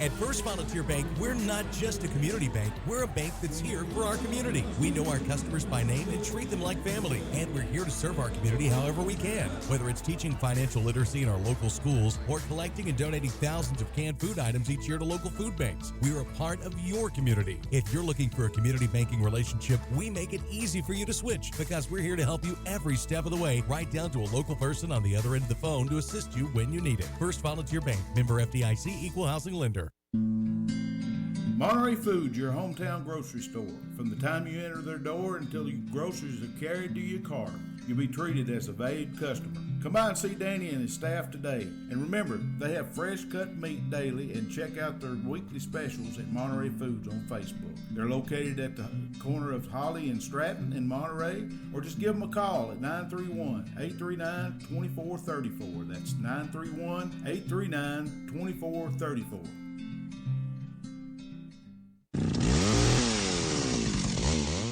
Call the Tree Guys today for all your tree cutting and trimming needs. They offer tree removal at the customer's request. They give senior discounts. They even have 24-hour service available. And they do jobs for insurance claims. They are fully licensed and insured with over 10 years experience. Just give the Tree Guys a call today. 931-267-6191. 931-267-6191. All right, folks, we're back at halftime here. Welcome back to the Monterey Drugs halftime show.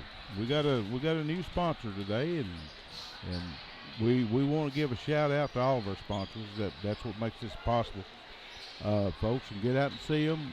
We'll mention them as we go along in the game. We got Coach West here with us. He's going to get us updated on the White County men Warriors. They're good. I mean, obviously, being a AAA school and being a basketball neighborhood over there, they're gonna be good. They've got a D1 prospect and the Slatton kid, about 6'5", plays guard. He'll shoot the three well, and they've got another couple of guys that can really shoot it. Winningham kid's really good. And, the Dotson kid's really good. Just some of those kids that we've known for a long time. They got a 6'5" left-handed post that we know about. And they got a good-looking kid that plays post, too, that'll step out and knock down the three that doesn't look like he should, but he does, and he can make it really good. It sounds like you might have your hands full. Boys play ball, though. It should go to the home team, though. They're good. We'll have to play really well, and this is a great atmosphere to be in, a great game to be in early in the year to try to get a chance to compete and hopefully play well. And they're going to give us a challenge tonight. Hopefully, we'll give them the same challenge, and that's kind of what it's about at this time of year, is really to kind of sharpen yourself and getting wins if you can. But boy, it'd be better to get the best possible competitive experience out of this tonight for our guys and get after it. And when it's all said and done, hopefully that means we'll get a win. But I can sometimes it's like I tell them all the time when we play in the state, when we played deep in the postseason, it is possible to play well and lose because some teams are just going to play well. It's just those nights. So it's possible tonight that we can play well and this team play really well and us have some problems. But I hope that if we play well, I'll be happy and we'll have an opportunity to win this thing. Well, that's the main thing. I was going to compare this one to 2 years ago with that team. You guys played a AAA school out of south of Nashville. You guys played Page twice. And I sort of compare this matchup in that way. And you guys ended up losing the last game of the regular season 2 years ago before you went on that postseason run to that AAA school. And if I looked at their enrollments are almost exactly the same. One's 1150, one's 1130. You know what? You're exactly right. I actually forgot about that. That was a little bit of a nightmare game going down there. It was a rainy night. I remember.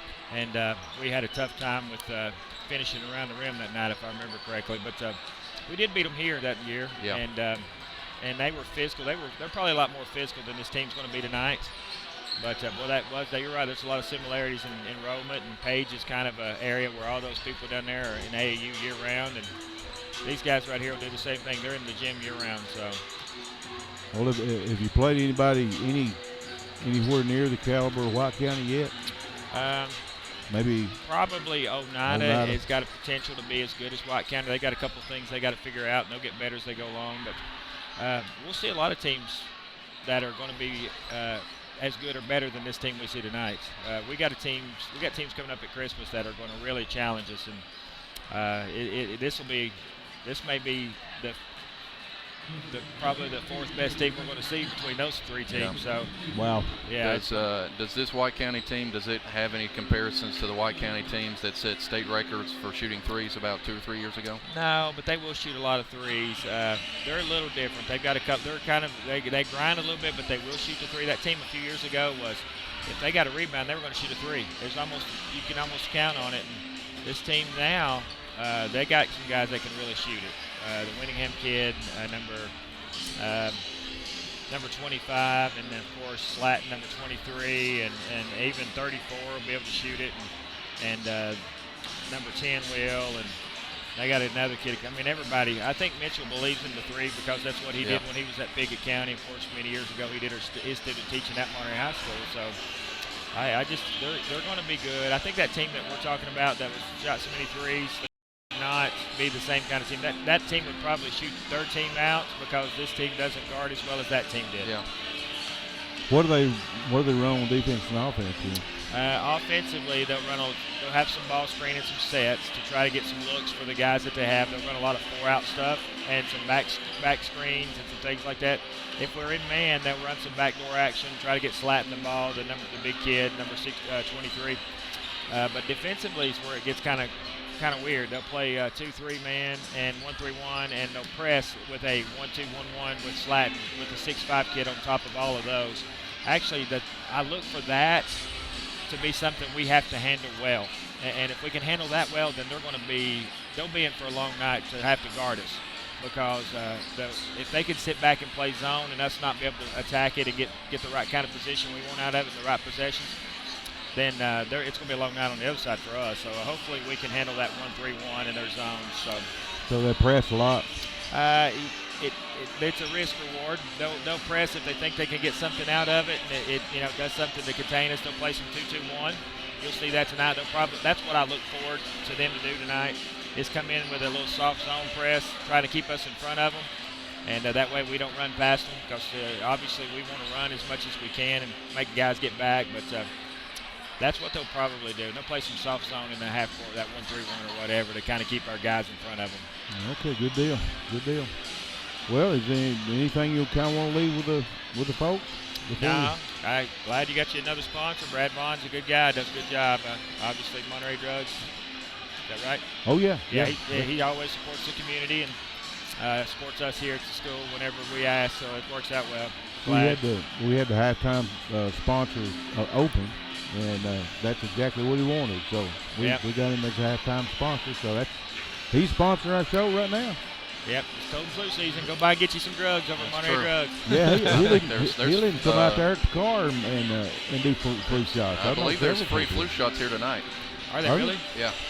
Free flu shots here tonight is what administration told me. Wow. Somebody get that away from me. That's I've already had mine, so I don't want to do that again. I've been in this world quite a while. They ain't had the first one yet, so I'm not going to take one this year. Right. Yeah. Well, they talked me into one. They guilted me in here at school. Otherwise, I probably wouldn't have got one. But I do think it's important, and it's got its place. But it does. I've done it. I've done it year in, year out. But whenever you get one and you get sick, you're like, well, you know what? It doesn't make any sense to get one again. But tonight's going to be a good game tonight. Great, good crowd. We got a good visiting crowd, and hopefully we'll get this boys game. Hopefully we'll give them something to cheer about tonight. Good luck, Coach. Coach. Thanks for being up here with us. I appreciate you guys. I'll see you after the game. Okay, thanks, Coach. Okay, we like about a minute to go in the halftime show by Monterey Drugs. Coach West, as he always does, he comes up here and visits with us, and we just appreciate that and thank them so much for coming up here and making us welcome. Don't Coach? They have a lot of information that even we can't look it up. We can't find this type of information that they can bring to us. So we're very lucky to get that extra information and extra chat with coaches. Right, yeah, they break down film all the time. I think Coach West is a film rat. They are. They've got a library of it. I would say it's not a new thing, but the way it's been revolutionized with digital film is something new. Oh, that's awesome. Especially they can share them like they can online, and they have a special website they all go to. Yep. That makes it a little tougher on teams. You can't hide a lot of stuff. No, you're absolutely right. You got to be careful what you show. Yeah. Looks like the Wildcats are coming out with their starting five: Faith Walker, Mackenzie Riley, Grace Klaus, Lindsey Wright, and Anna Hudson. Mackenzie top the key, back over to Lindsey Wright. It's on the left wing this time. Mackenzie drives. Deflected out of bounds. Stays with Monterey. Looks like White County's got their starting five back on the floor too. Yes. The two Dodge and Reeves, Murray, and Curtis. Mackenzie Raleigh deep on the right side to Anna Hudson. She drives, gets checked. Back out front to Faith Walker. Walker back to the right corner, deep for Anna Hudson. And lucky on that pass. It got deflected before it would have out of bounds. It was a pass to nowhere. They're doing them trap plays too again this half, ain't they, Coach? Yeah. So Faith Walker brings it in under their own basket. Into Mackenzie Raleigh takes an NBA three high off the back of the rim. White County with the rebound. Reeves pushing up right wing. Third quarter. Lady Cats coming out in a man. The 4 inside to 34. Dishes off 33. That's a pretty pass. Impressive reverse layup there by Curtis Murray with her 9th point. Needless to say, these White County Warriorettes, Lady Warriors, any way you want to term it, is going to go deep in their district. Well, we've talked about Stone Memorial is the class of that 6 AAA district, and Cookeville girls have started off very strong, and White County girls are going to be improving to 6-0 or 7-0 also. Yep. There's a quick two by Steele and a quick two by number 4. That's Dodgen with her 12th point. 50-11. early in the third quarter. Gets it in on the right elbow and jump ball right there. Jump ball. Possession arrow goes to White County.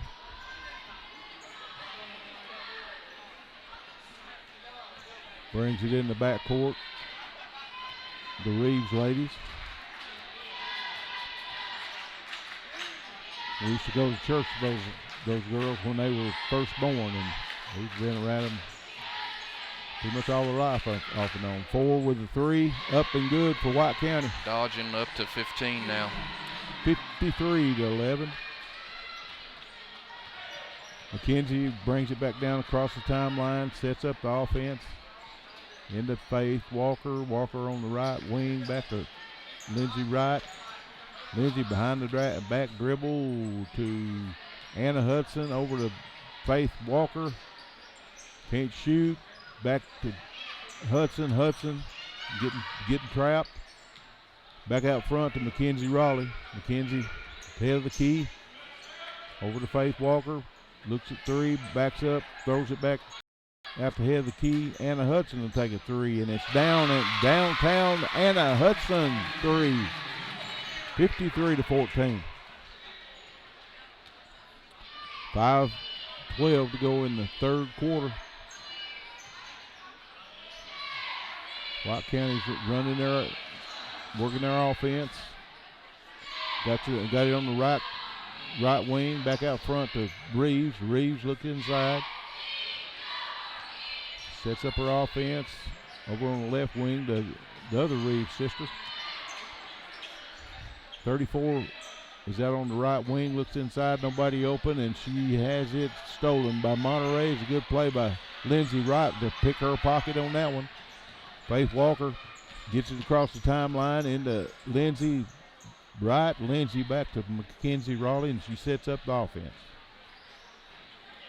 Anna Hudson drives. Dishes over to Lindsey Wright. Lindsey has her pocket pick. Dodging with the steal down to Reeves. Quick 2. 55-14. 3 guys timeout.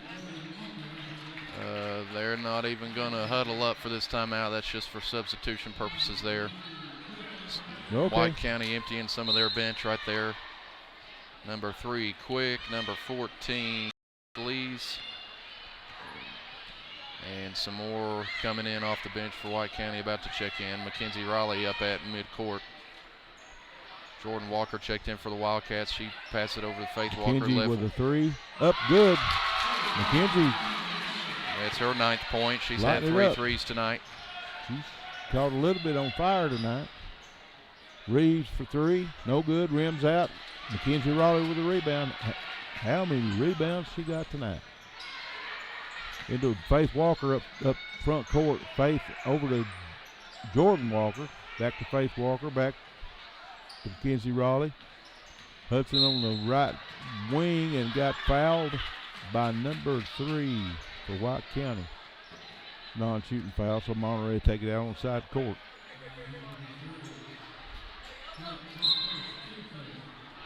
White County emptying more of their bench. Number 5, Parker, and number 15, Frazier, checking in for them.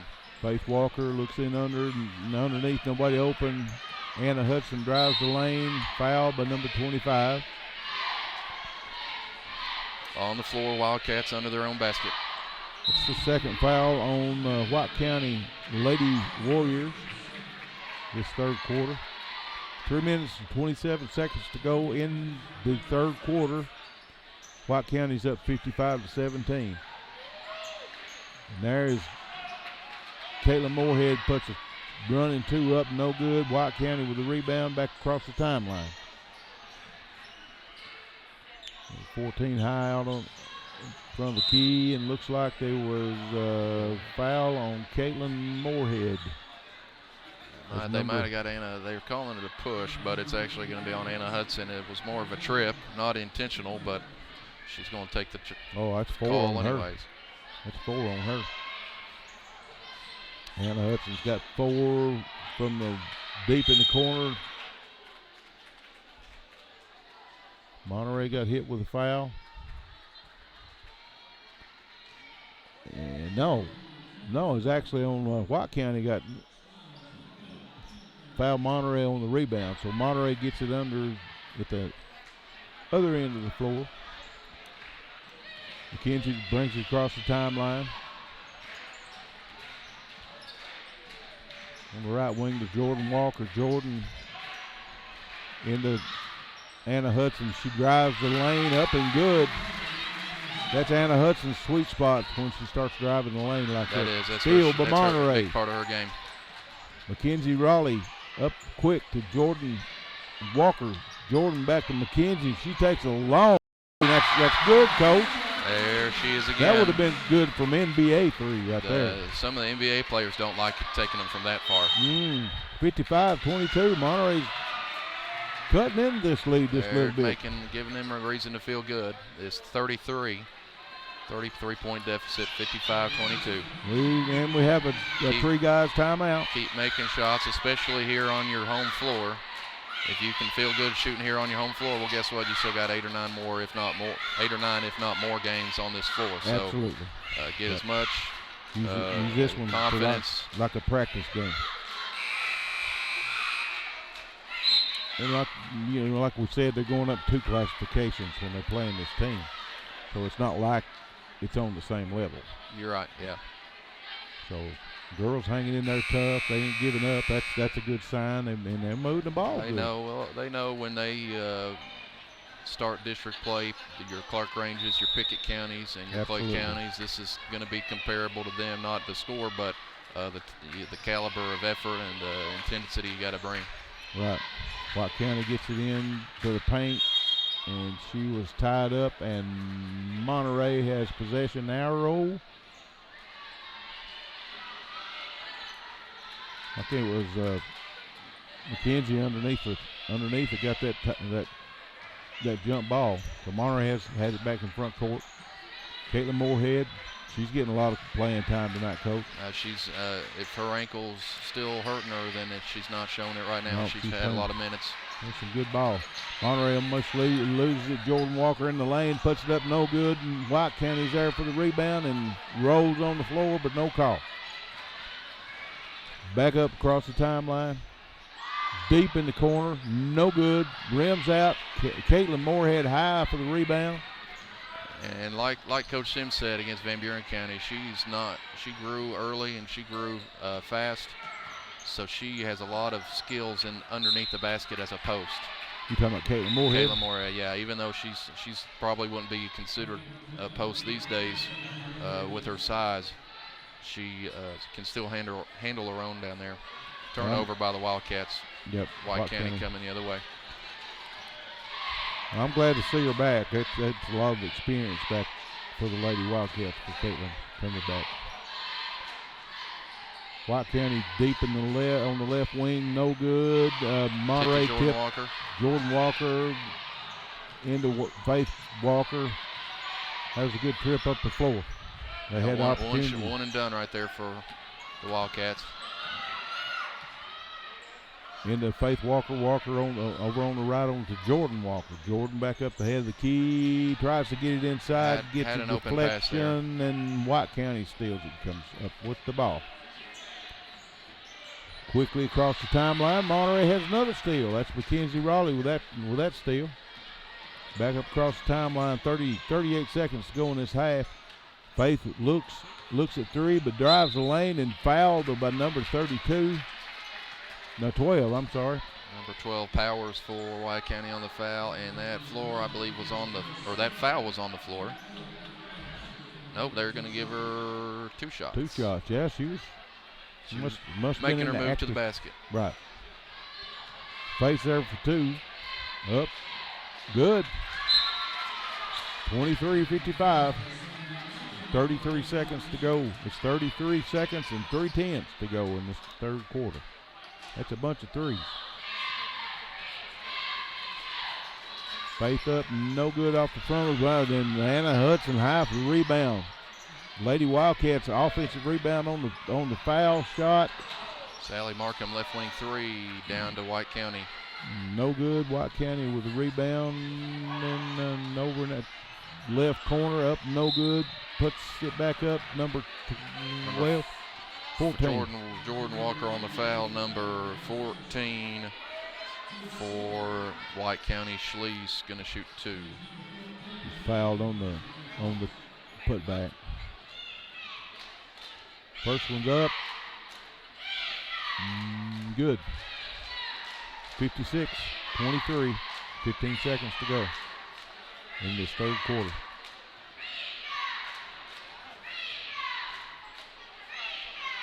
With 14 eyes the basket, up and no good off the front of the iron, and Mackenzie Raleigh high with a rebound. That's another rebound, coach. Gets up across the timeline. Faith Walker drives in the paint. Up, stripped away, finally gets fouled. Faith Walker was shooting, so she'll be shooting two foul shots. 2 shots there. Five team fouls on White County. That was number 12, and she has 3 for White County. Faith's up and good.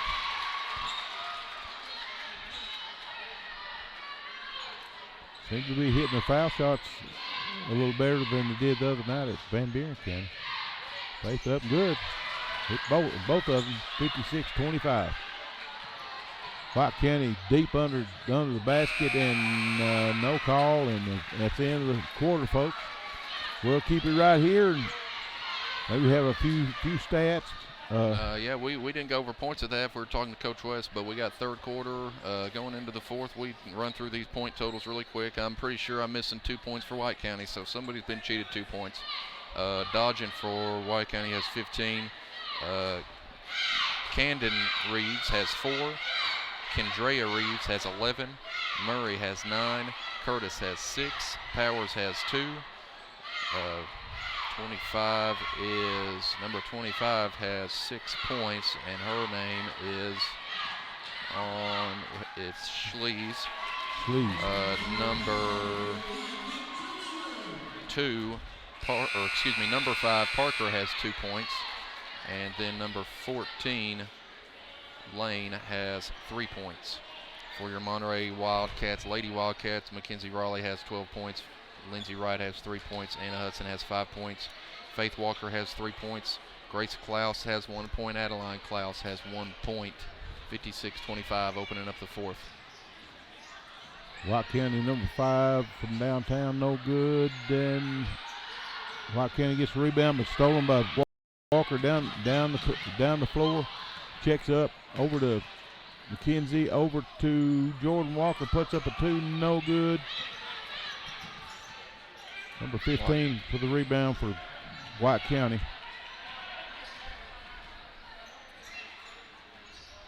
Number 15 over to 14, deep in the corner to number 5. 14 back out.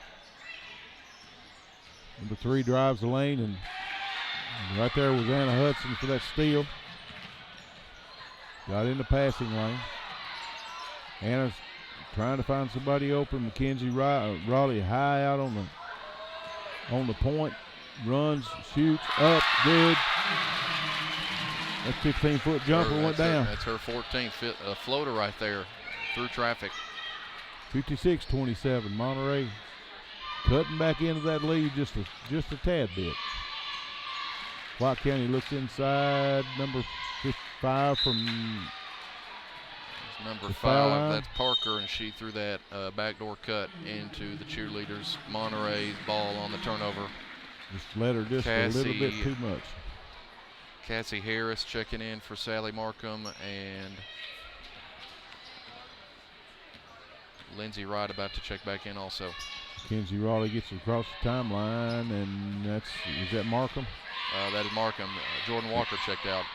Into Anna Hudson, drives the lane up, no good. White County with a rebound. Deep in that left corner. Up, no good. Faith Walker high for the rebound.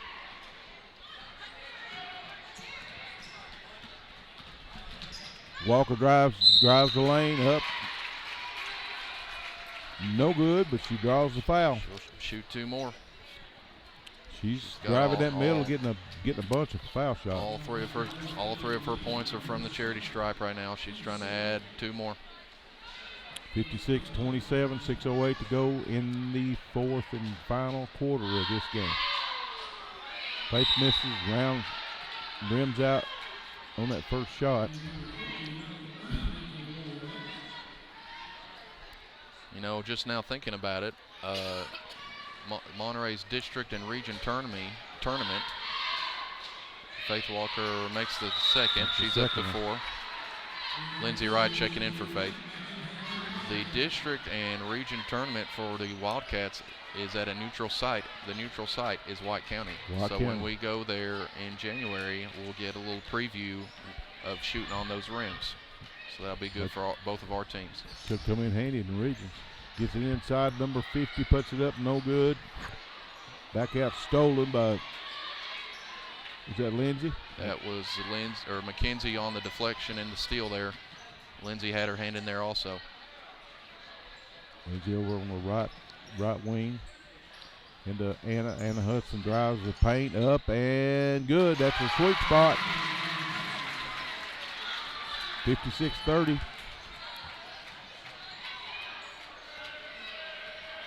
There's no quitting these Lady Cats. They keep on just hammering back. Gets it in the paint to number 50 and up and good. It's number 50. We'll have to get a name on that one. It is Brown on that basket for 2 points. Over to some of these new ones, you'll have to help me with them, Coach. We got Sally Markham overshooting Cassie Harris there. She had her open under the basket, just put a little too high on that pass.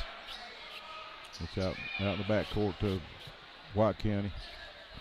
Turnover, Lady Cats. Number 15 across the timeline for White County. Sets up her offense, looks inside, can't find anybody over on the left or right wing. Inside to number 50. 50 kicks it out to 5 for a 3. No good. Anna Hudson there for the rebound for the Lady Cats. Back up the floor with Lindsay Wright. Lindsay. Mackenzie Raleigh. Mackenzie.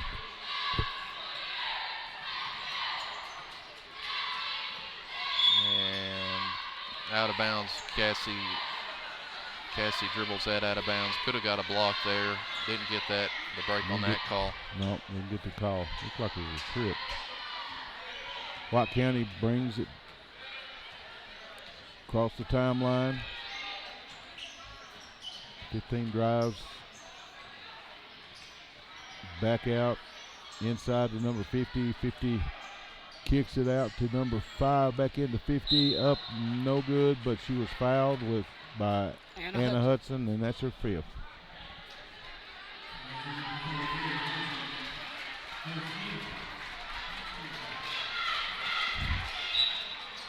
Number 15, Mariah Bilbrey checking in for the Lady Wildcats with Anna coming out. Number 50, Brown from White County with 2 shots. Up, no good, off front of the rim. That was a little flat, wasn't it? That was flat, yeah. She wasn't high enough there. Maybe on a 9-foot rim. Number 50, up, good that time. Went out of 2. 59-30, 4 minutes and 3 seconds to go in the fourth quarter. And kick ball there. White County staying with Monterey. Monterey outside court.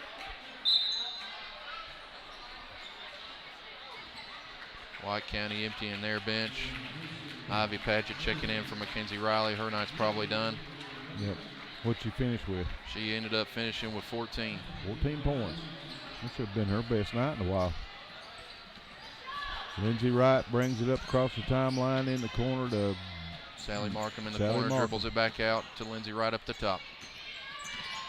Lindsay on the point, over to Mariah Bilbrey, deflected, and out of bounds, Wildcats.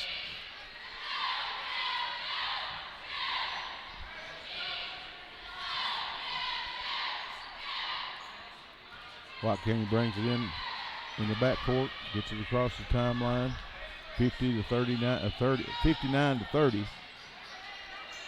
White County leading with 3 minutes and 26 seconds to go. Watt County works it around the perimeter, looks inside to number 50. Up and good. She's up to 5 points, playing the inside, playing in the paint for White County. She's good to that little turnaround layup. Ivy Paget drives the baseline up, no good. Mugged by number 50. She's been pretty active while she's been out there.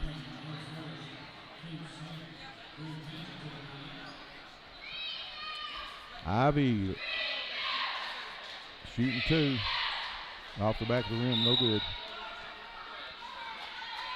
Number 10, Avery Jones checking in for your Lady Wildcats. Cassie Harris checking out.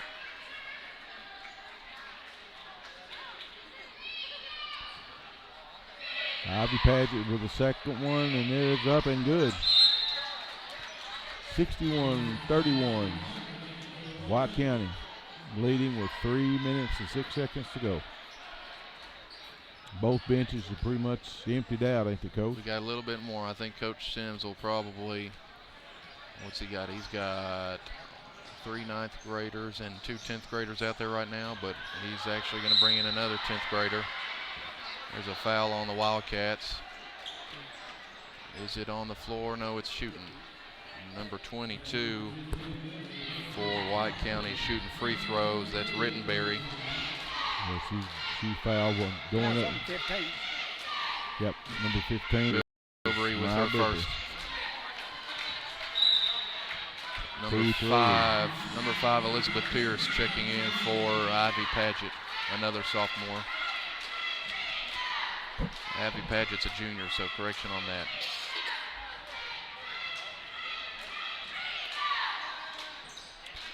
Up, no good. You'll have to help me these names. There's Elizabeth Pierce number 5. Rebound and off to Lindsay Wright. She'll run the offense. Lindsay had and a to turnover stolen. there. Big pass ahead by White County. 34 drives the lane. Too strong. Avery Jones with the rebound. Avery into Lindsay Wright. Back over to number 4. Markham. Into Avery Jones. Back to Markham. Lindsay looks at the 3, but baseline jumper, Avery Jones skips across the rim. Stays here with Monterey on the rebound. That looked good. That was a good possession right there. Getting a good shot. Number 2, Allie Benjamin checking in. Sally Markham into number 10 is it Avery Jones. So 3 freshmen and 2 sophomores still. Into Allie Benjamin. Up good. And up and good. Allie Benjamin. Allie Benjamin with her first home basket. She got on the board against Valor at Coffee County, but that's her first basket here at home in her high school career. 61-33. Wildcats are going to run a man defense. 24 from downtown, no good. Number Rebound 5 high for that rebound. Offensive rebound back into number 50 up and good. She was fouled. Number 50, Brown, doing work. She's got 7 points coming off as a reserve. Goes the line with shooting one foul shot. That's Elizabeth Pierce on that foul. Minute 38 seconds to go in the 4th quarter. 63-33. Coach Duff will have some halftime stats. We'll go over. We'll have some girl point totals. We'll have some boys stats. Number 50 connects on her 8th point. She's been good coming off the bench. And that's number 12 stole it for White County. Drives the lane up, no good. Foul. Hard foul by Avery Jones there.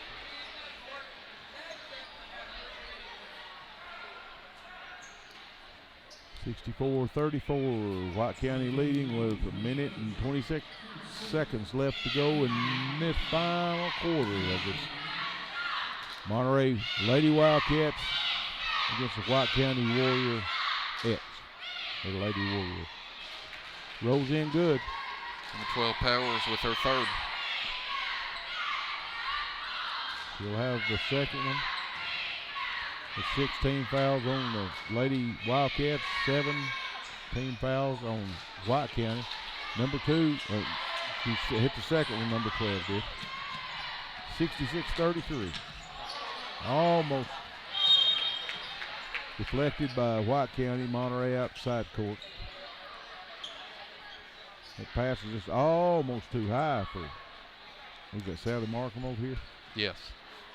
No, she threw it in, and number 5 was Elizabeth Pierce.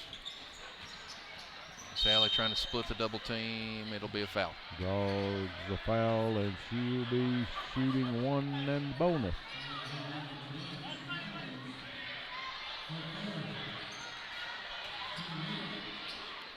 Sally Markham, freshman. I think this might be her first home points if she connects on any of these. She did. Up and good with the first foul shot. I think quite a few of those freshmen get some playing minutes this year so far. Coach reloading for next year. Yeah, he had a good freshman class come in. And the rest of the season. A little spill there from number 50 from White County. She's back up, and she's posting up now. 56 seconds to go. White County gets it up in. And number 50 scores in that paint. Pouring it in. Avery Jones gets it up across the top line to Markham. Markham had it stolen away by White County. Number 12 drives the lane up and good with the left hand. Powers with another 2. 70-34. 34 seconds to go.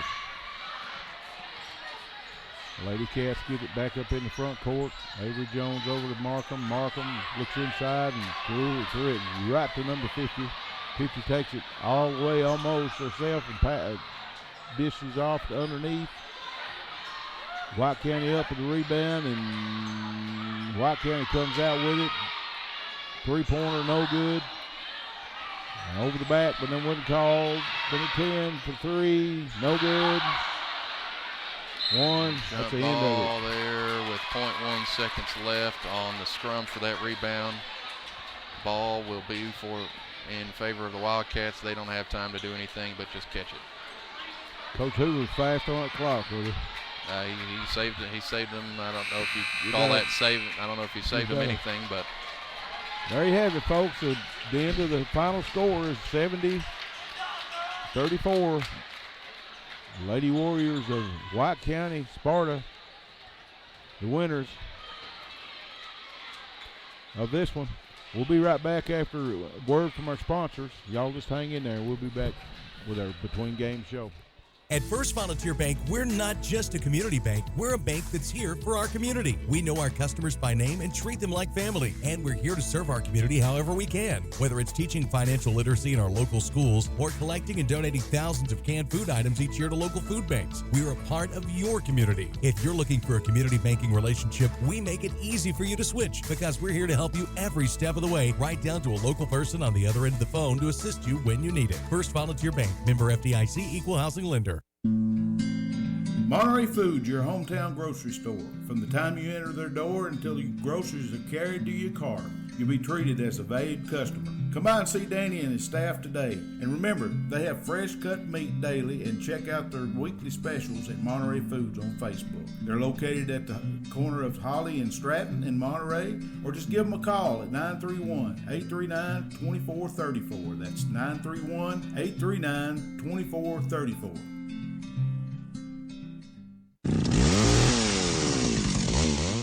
Call the Tree Guys today for all your tree cutting and trimming needs. They offer tree removal at the customer's request. They give senior discounts. They even have 24-hour service available. And they do jobs for insurance claims. They are fully licensed and insured with over 10 years experience. Just give the Tree Guys a call today. 931-267-6191. 931-267-6191.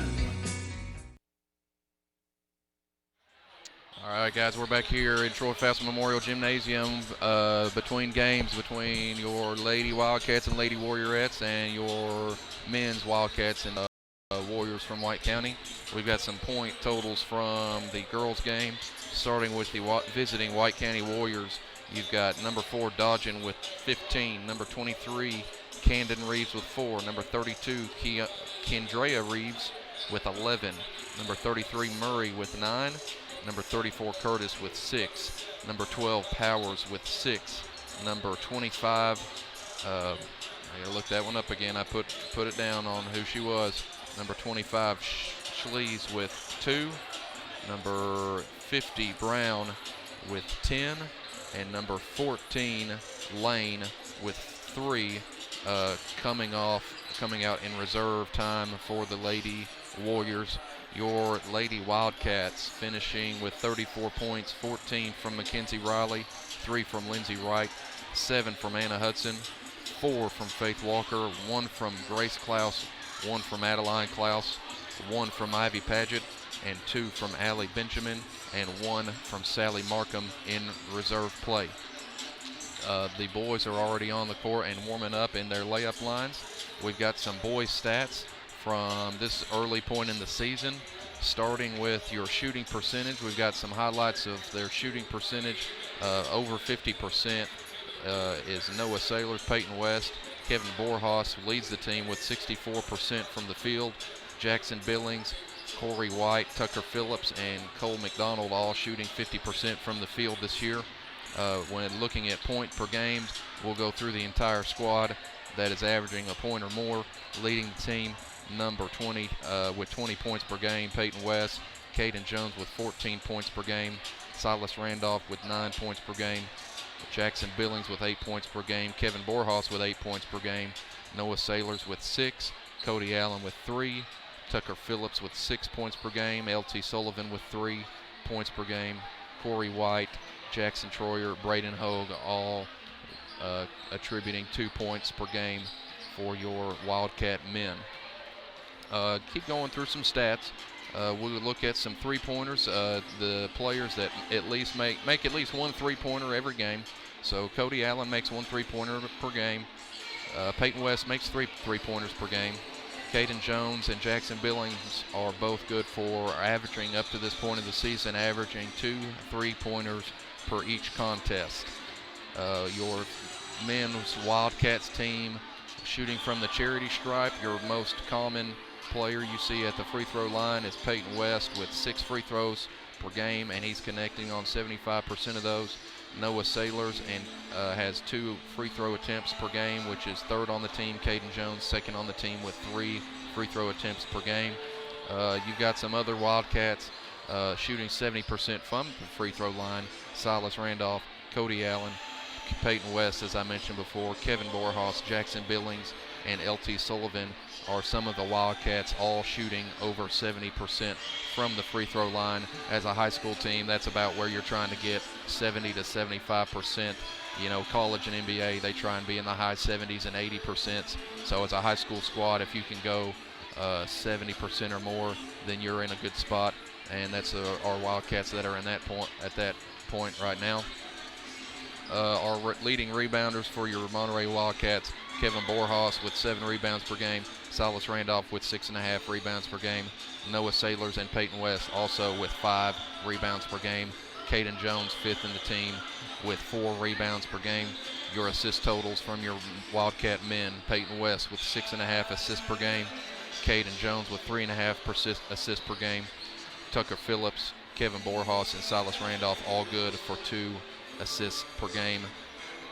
And then defensively, statistically, you've got a bunch of steals for your Monterey Wildcats.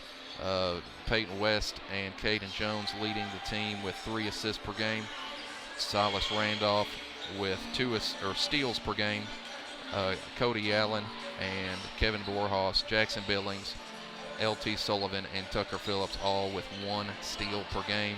You've only got 2 players on these Wildcats that are averaging a block a game.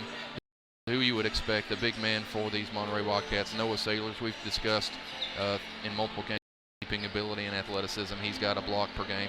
Kevin Borhaus, the tallest, longest member of these Wildcats, with 1 block per game. And we've got about 9 minutes till tip-off, and we've went through our stats. And you heard our Coach West joined us earlier and gave us a little breakdown of the Sparta team and their starting 5. They've got some college prospects. A few years ago, they had a team that set Tennessee state records in 3-point shooting. and I couldn't find the exact numbers. Maybe when we go there next time, I can have the exact numbers. It was an incredibly prolific three-point shooting team, numbers that you think aren't possible for high school students. The White County Warriors were able to do, I believe, 3 years ago. So this team, like Coach West said, isn't the same type of team as that. They're not going to shoot a prolific amount of three-pointers, but they are incredibly talented and skilled at all positions. Rick's going to come and sit back down with us. He's got a little something to drink. Yeah, coffee break. Coffee break right now, yeah, trying to get everybody settled.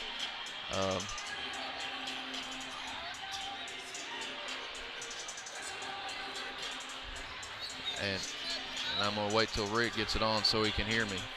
But Rick, we were talking about this White County Warrior team 3 years ago, I believe it was 2016, shot a prolific amount of three-pointers. They are actually, TSSAA has given them the Tennessee state record for three-pointers in a season and three-pointers in a single game. And like Coach West said, that's not the same White County team we're going to see tonight, but it just shows you the level of basketball that is down south in the county to the south of us in White County. And if we can get Coach Sims up here, I would actually prefer to not talk about the game, because Coach Sims and his assistant coach Daniel are White County alums. Yeah, that's what he's 98 and 99. So I would love to hear some stories. Coach Sims was on White County's 2 state championship teams. He's got a lot of incredible stories about what those teams did, playing and traveling places, being invited to places that only state champions are invited to, and some of the players he played with. Talking about those 2 state championships, this is also another good time to be a alum of White County basketball. You've got, correct me if I mess up the name, is it Kelly Jolly? Yep. Well, she's married now. I forget what her married name is. Correct, but she is now your Lady Vols head coach, taking over for Holly Warlick, and this is her first season, and she's already got the Lady Vols from being unranked and ranked into the top 25. Yeah, so undefeated. Already Sparta basketball, White County basketball, whatever you want to call it, 2 state champions and a ton of alum of talented players, and they walk into Troy Foust Memorial Gymnasium tonight. So we're looking at maybe storied history here. My memory only goes back so far, but when I go back and think about last year, Monterey did not play a AAA school, and the cutoff for TSSAA AAA enrollment is 1,034. So if your enrollment's over 1,034, you're classified as AAA by the Tennessee Secondary Athletic Association.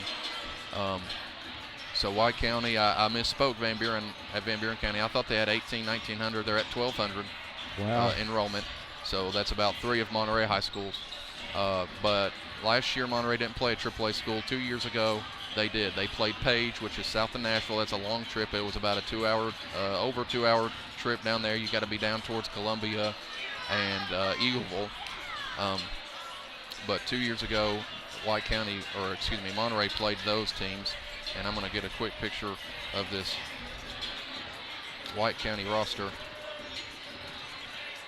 Well, folks, while we're up here getting ready, get the game started, both teams are down there. Look like they're banging them nets, warming up. I was out there in the hall just a second ago talking to, what's Swafford's first name, the coach for the softball? Coach Swafford, Brad Swafford. Brad Swafford. I don't remember that. Anyway, he said he'd be, I guess, on the pregame show. All right. Coming up pretty quick. So I told him next game he's going to be at, just give me a holler, and we'll get him on pregame. Talk about our softball team. Absolutely. He's been a listener. He told me he's been listening. So yeah, he's out there. He's talking about how good the quality and stuff was. So that's awesome. I'm glad we're getting some fairly good listeners. On that last one at Van Buren County, we had 77 listeners. Unique listeners. Yeah, unique well, listeners. I guess that's fantastic. I'd say it has to be unique the way the format of YouTube. Yeah. And it was, you can't boost your numbers there, but that's fantastic. At the end of the game, I looked at the analytics of it, and it was 35 hours streamed in that one game. Okay. So we're getting out there. I'm telling you. You take a 3-hour stream and you stream it for 35 hours. You got 12 people, or you got a lot of people streaming it for an hour or two, and then you got some people streaming it the whole time. The whole game. But and give a shout out to you folks. Thank you for tuning in and listening. Again, we'll plug a couple of our sponsors here. A1 Auto Service and Sales. They're down Highway 70 down there. They do great work. They keep all my cars running. I have older ones, and they keep them running for me. And they'll do the same for you. They do anything from brake work to changing tires, batteries, to deep engine work. You get down there and see them. It's 931-839-3013. 839-3013. That's 931 area code. So get down and see them, and we're picking up new sponsors about every week. You're right. Two for two the past 2 weeks. Yep. Of course, Monterey Drugs come on board and sponsoring our halftime show, and I'd say it'd be halftime between the boys' games too, wouldn't it? So they're sponsoring this show here. About to get it again. So we got about a minute and 23 seconds to go. And just a reminder, as they're about to go through these starting lineups, Coach West said that, I believe, correct me if I'm wrong, Slatton is a D1 college basketball prospect. Yep, that's so when they take off the warm-up jerseys, we'll get an eye on him, and we'll certainly be getting an eye on him all night during this game. He's a 6'5" guard. 6'5" guard. That's pretty tall, being in high school. Anyway, folks, 46 seconds to go in the half. We'll be winding down the starting lineups here in a minute, and we'll try to tune our crowd mic in and get these starting lineups for both teams. I hope it comes through good on the recording, but if not, we'll call them as we go through the game.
Folks, there you have it.